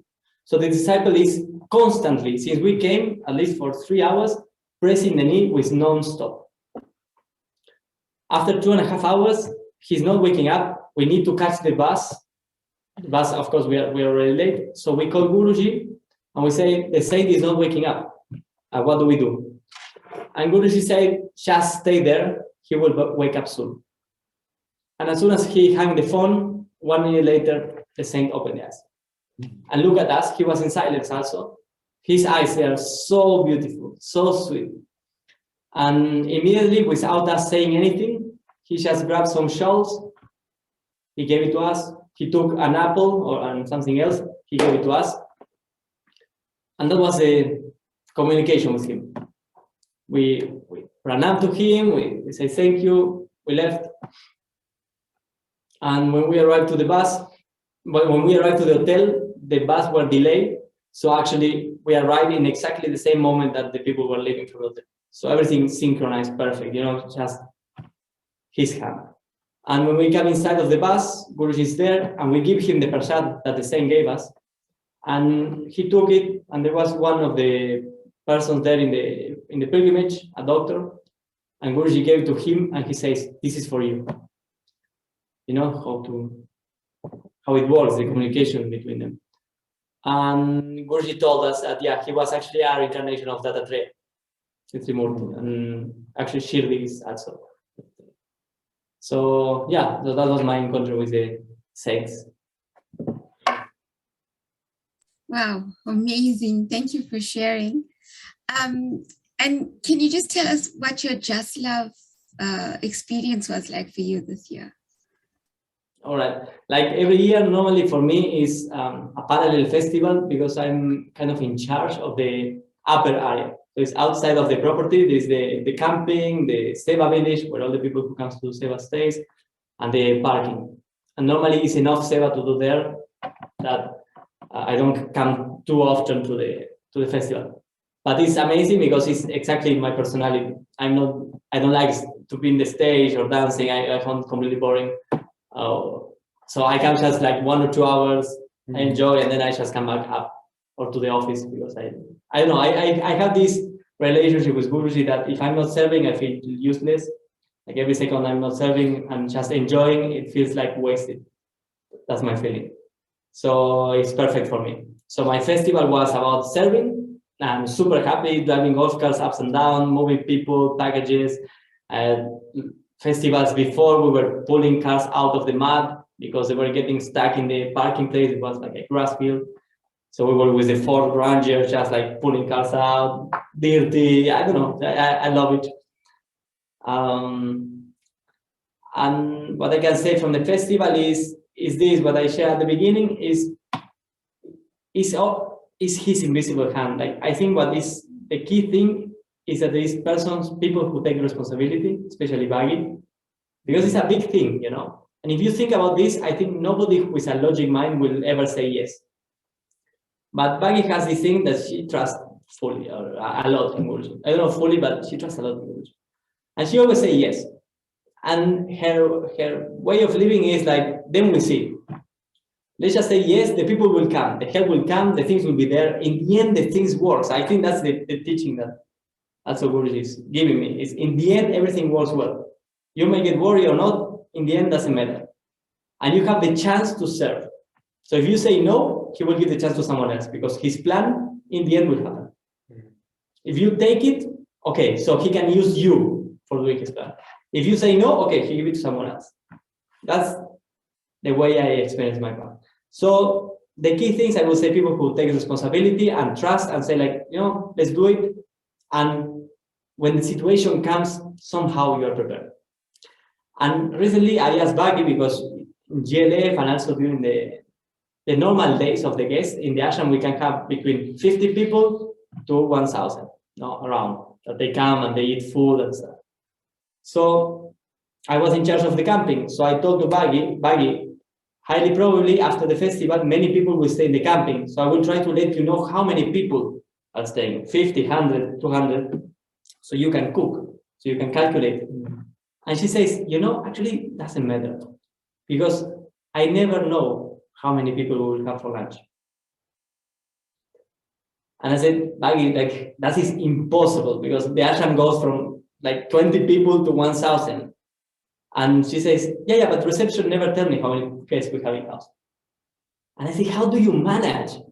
And she says, well, one of my first talks with Swami Madhava was like, just follow your intuition. So every day the kitchen of SPN is just cooking, following the intuition of how many people will come. And honestly, they have no clue. They know if it's an event, they know, okay, let's cook more. If there is not an event, okay, let's cook less. But that's the only thing they have. And this personality that it reflects in other things of Bhagi that I see is, yeah, let's just say yes, let's do it. He takes care. He takes care that because it's his project, it's his plan, it's his festival. So if he wants to do it, I think the best thing is just to say yes and give him an excuse that he works through you. Because it will be very sad that actually someone else is doing it and then you think like, oh, that could be me if I would have said yes. And then you have like all the people enjoying Guruji there and you just decide to say no before. That's my learning from the GLA. Awesome. Thank you for that. So we'll open it up to everyone. We're almost like 3.5 hours into this meeting, so we'll close up at 10:30. I think we enjoyed it a bit too much. I feel exhausted. They talk too much. So we'll just open it up to everyone if they have a quick question, and then we'll close off after that. So if anyone has any question, please use your raise your hand function and we'll unmute you. Nice, Premananda became Brahmachari now in Mauritius, and actually it was quite an experience. You can ask him for experiences. Nice. Yeah. Guruji put us together in one room, all the Brahmos, for 2 months. Man, that was challenging. I think I felt more challenged that time living with 15 Brahmos in a room than when Guruji was shouting at me for hours. Honestly, like he can be like his arms, his invisible arms to work on people. are really. Jaigopal, Aditya, Ananda. Thanks for sharing so much. I had a little bit of connection problem, so I was in and out and heard everything. But yeah, Mauritius was a amazing time there spending with you, and I remember working with you on Amatuke 108 Yagnas, and that was really amazing how Guruji. It was a really hot day on that day. Maybe Aditya can share more of how he sent cloud cover for us to manage the loading of bricks and setting up, and it's crazy and how it all transpired, and food getting delayed, and so many things with Guruji's grace gets done. Thank you so much for sharing, and thanks for the short notice as well for accepting the invitation from South Africa, and it's amazing. Hopefully we get to see you guys here soon. I'm very happy to see that actually like 30 people are gathering together on Friday night, and they put a priority to just speak about Guruji and not something else. So I'm very happy to join. Yeah. From the Sangha that I am with currently, they all say Jai Gurudev, and Jai Gurudev. if you could hear that. Thank you so much. Thank you. Thank you. Jai Gurudev. Okay, we have Sabgaya, Dharani Dasi. Sorry if I said your name wrong. You can share. No problem. Thank you so much. This was like a real treat. You know, the way Jaigopal started in a rush, I was thinking, oh no, you know, is this, you know, I felt he was in a hurry, and I thought that would be it in 1 hour, you'd all be gone. So my prayers were rewarded that you hang on. Aditya, I follow you very closely, perhaps too closely. So I'm interested. In the last, I heard your Mauritius stories. I followed them closely. What are the tests Guruji is giving you recently, say in the last 2 or 3 months? I would say one. So, yeah, that's good. I keep failing the test that if he's not physically showing his love, I believe that he don't love me. That one, I keep failing. Aware of it, but for some reason, my mind cheats me every time. Question for you. Savaya, did you compose this poem to Guruji? Was you? Yeah. Super beautiful. She made a beautiful poem to Guruji. And I don't remember, I think you showed it to him when he went to Kenya. No, where did he, to South Africa? Yes, he came, there were other things going on, so not the poem. But you didn't answer my question, Aditya. Usually you give us specifics of what Guruji has taken you through. Like the Mauritius ones, I remember how you are having all these headaches. You are really sick in that apartment when you are in lockdown. And then at one point he put you in a hotel far away. So in the last, if you can share, if you don't want to share, that's okay. Yeah. Just one detail, if you don't mind. Aditya. Okay.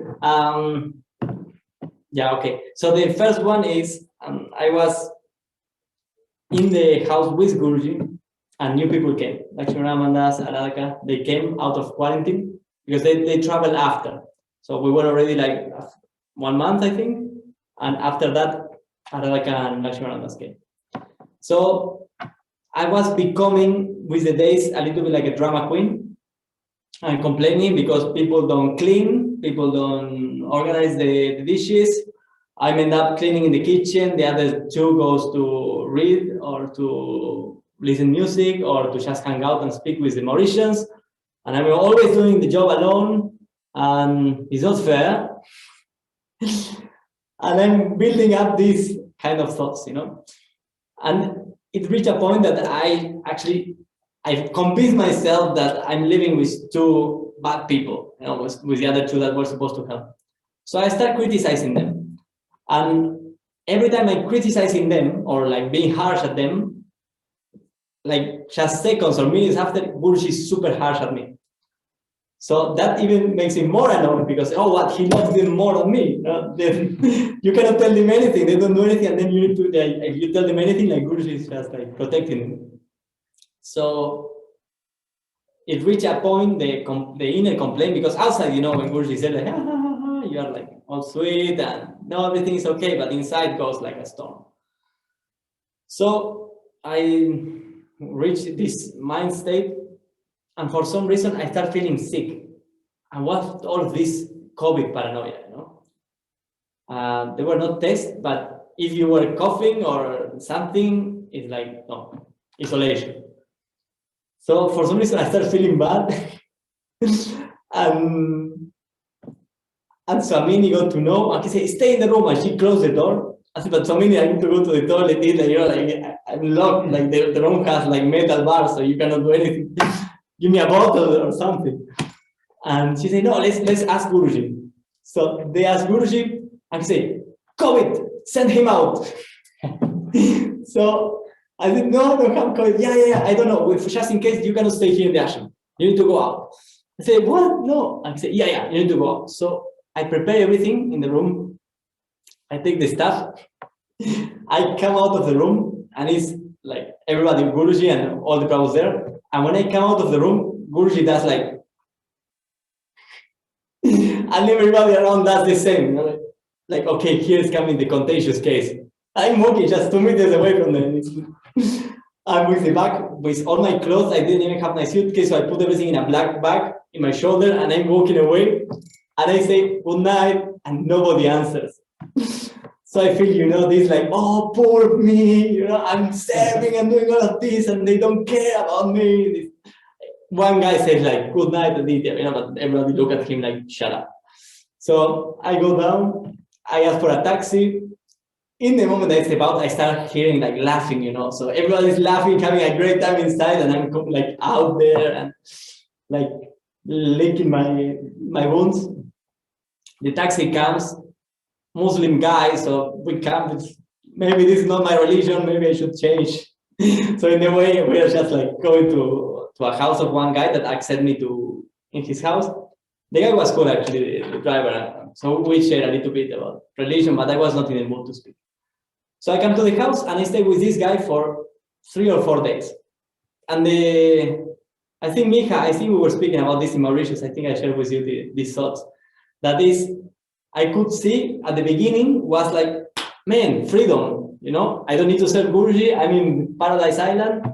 Now on fiesta, and let's enjoy. Like, so I went to the beach with the guys, we made friends of the family. This guy, we went to the beach every day, to the mountain, walking, drinking coconut, swimming. And the first day was amazing. The second day was amazing. The third day started to feel a little bit not so amazing. And on the fourth day, I have the biggest depression ever. And I start feeling like, man, there's nothing there that can actually patch the hole that Guruji will live if he's not in my life.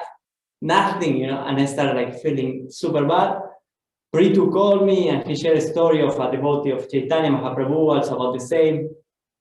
And he says like, no, stay strong, he loves you. You know, the same test, as you can see, the same test. If he's not demonstrating the love, he don't love.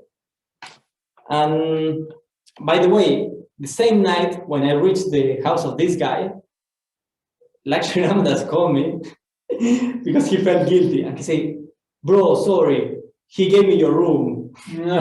I said, what? Like, I was supposed to be, you know, sick or something. How would he put someone in Italy, at least living 1 day? No, so it was completely a facade. The Lord played a trick and he just kicked me out. So these 4 days actually was an amazing, humbling experience of realizing how the idiot I am and how I don't appreciate it, what he's giving. And all the time I kind of complaining, you know, like the possibility to serve that I have. And all the time it's like, oh no, you know, I'm doing more than the others. What in case you know, I think we all have the same kind of mind. And instead of actually focusing in the amazing opportunity to serve him, I'm just focusing in the BS. And so that was a big experience, because when I reached the bottom of this similar depression of like, if I don't have Guruji in my life, I don't have anything, this realization, Guruji called me and he says, you can come back. Actually, it was Lakshmi Ramadas. He asked the Guruji, like, what are we going to do with Aditya? And when I came back to the house, is Pankaj there, and the first thing he told me is, I'm surprised how easily you can forget about someone. Because he was so absorbed in the service that actually after 5 days, he even forgot that I was in Mauritius. Kind of. And it was another point of, we think we are important, and Guruji repeated that yesterday in the satsang. You think you are important, like you are nothing. Like nobody will cry if you leave the path. Nobody will cry if you die. Nobody cares. Like the only one who really cares is God, and He's here and like helping you to reach Him. But the rest, how much you are doing, how much you are not doing, like honestly, like nobody cares. And he said, the pilgrimage, what are you complaining? You're just a little dust in the universe, and like nobody cares about you complaining. You're just the only one who gets the only one who is bearing the consequences of being negative and complaining is you, because the universe don't care, the world don't care, the people don't care, I don't care. So it's just you and your crowd. So if you want to feel negative and complain, just okay, but this you pay the consequences. And I think that's amazing, And this to kick me out was like, I have the chance to serve. So after that day, I just shut up. I clean. I love the service. Yeah, many people came here, many people left from SPN. You don't even, like you remember them, but you don't feel that they are missing, because the life is so fast, especially when you're on Guruji, that it's crazy. Even once he said that we are nothing, and we don't know almost like 0.00001%, even more zeros, he said, of what he's actually doing. Like we are even smaller than the shadow of his tower. That's how small we are. The dust, it's bigger probably than us. In the whole universe, just this universe, where the other universes are. So yeah, it's not so important anymore. I feel sometimes that it's like you're like an ant, and Guruji is like the one who creates the ant hill, everything, and he just takes the form of an ant to just hang out with the ants. But then it's like one guy of like watering the plants and the whole ants disappear, like a tsunami. It's kind of this feeling of he becoming like super small and just to hang out with us instead of us. It's a nice feeling. It's nice. He actually limits himself. The Lord of Universe, such humble, he took the form of a guru to come here to teach us and to listen our problem. I mean, that's why he's asking, what is wrong? How are you? What's wrong? He knows already all this stuff. But he once he told me, like, because when for sure Guruji, and how are you? And something troubling. It's always the same question, like, oh, what's your name? Oh. He told me once, like, you think that I need to know this stuff? I just asked because I need to start the conversation. I was like, fair enough, it's right, it's true. Yeah. Even that, how much things he needs as a service. If you think on Guruji, he's a super complicated person in a way, because he requires so much things for his service. And that is actually given to everyone the opportunity to do something for him. Because then when he changes ashram, he shows you his other form, and then you realize he don't need anything. He's above everything, and he can just. And in those moments, you say like, oh man, it's amazing that he's actually creating, like every step he does is an opportunity for someone to serve him. Yeah. And actually, the worst feeling I ever experienced was when he forbid me to serve him.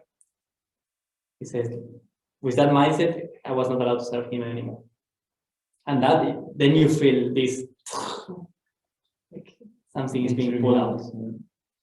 once he told me that, because he made the rule that everybody, like all residents, needs to go to prayers every single day, every morning. Yeah, because that was before.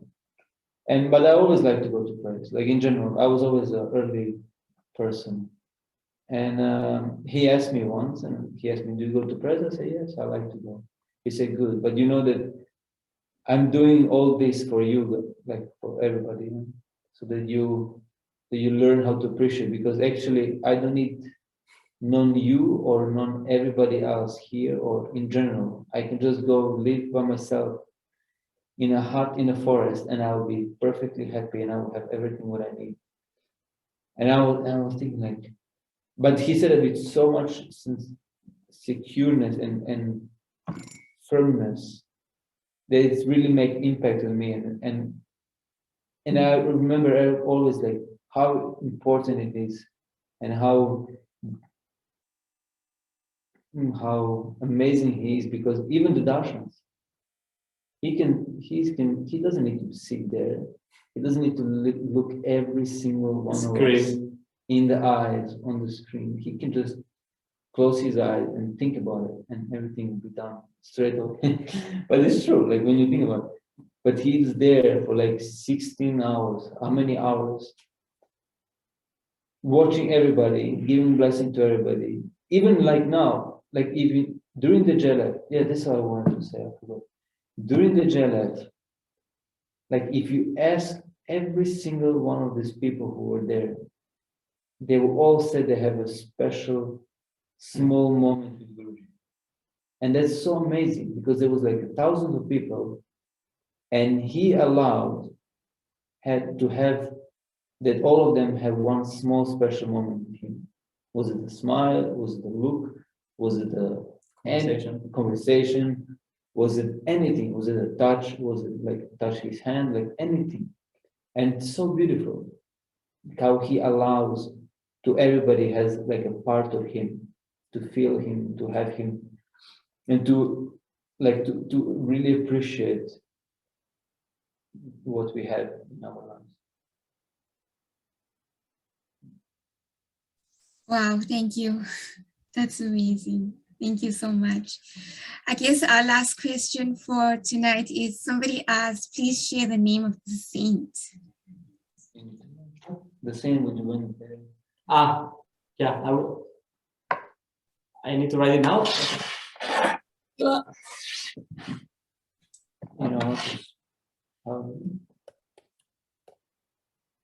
Avadhuta is the type of saints that they act very weird to the world.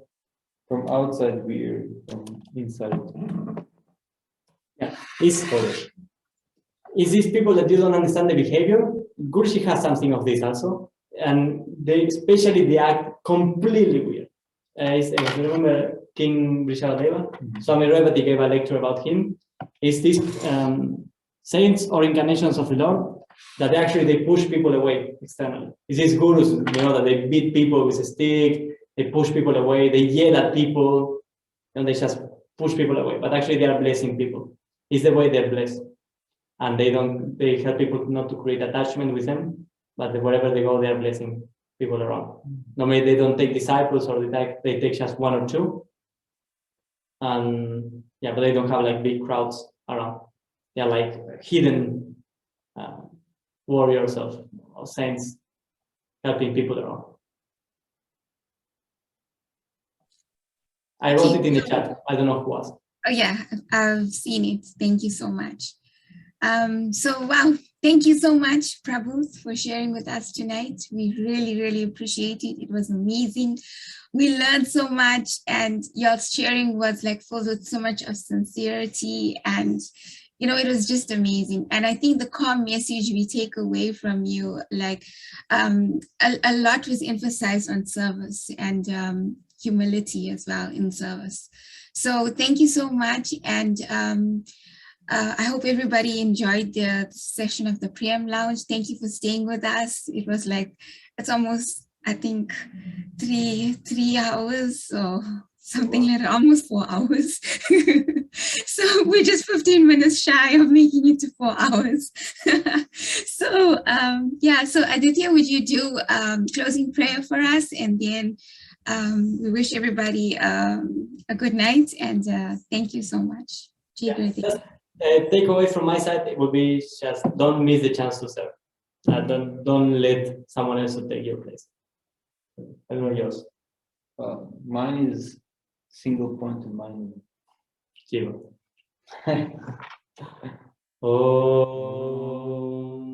Shanti Shanti Shanti Shri Gurubhyo Namaha Hari Om. Friends Fellow South African Sangha ki Jai, and all the world also ki Jai.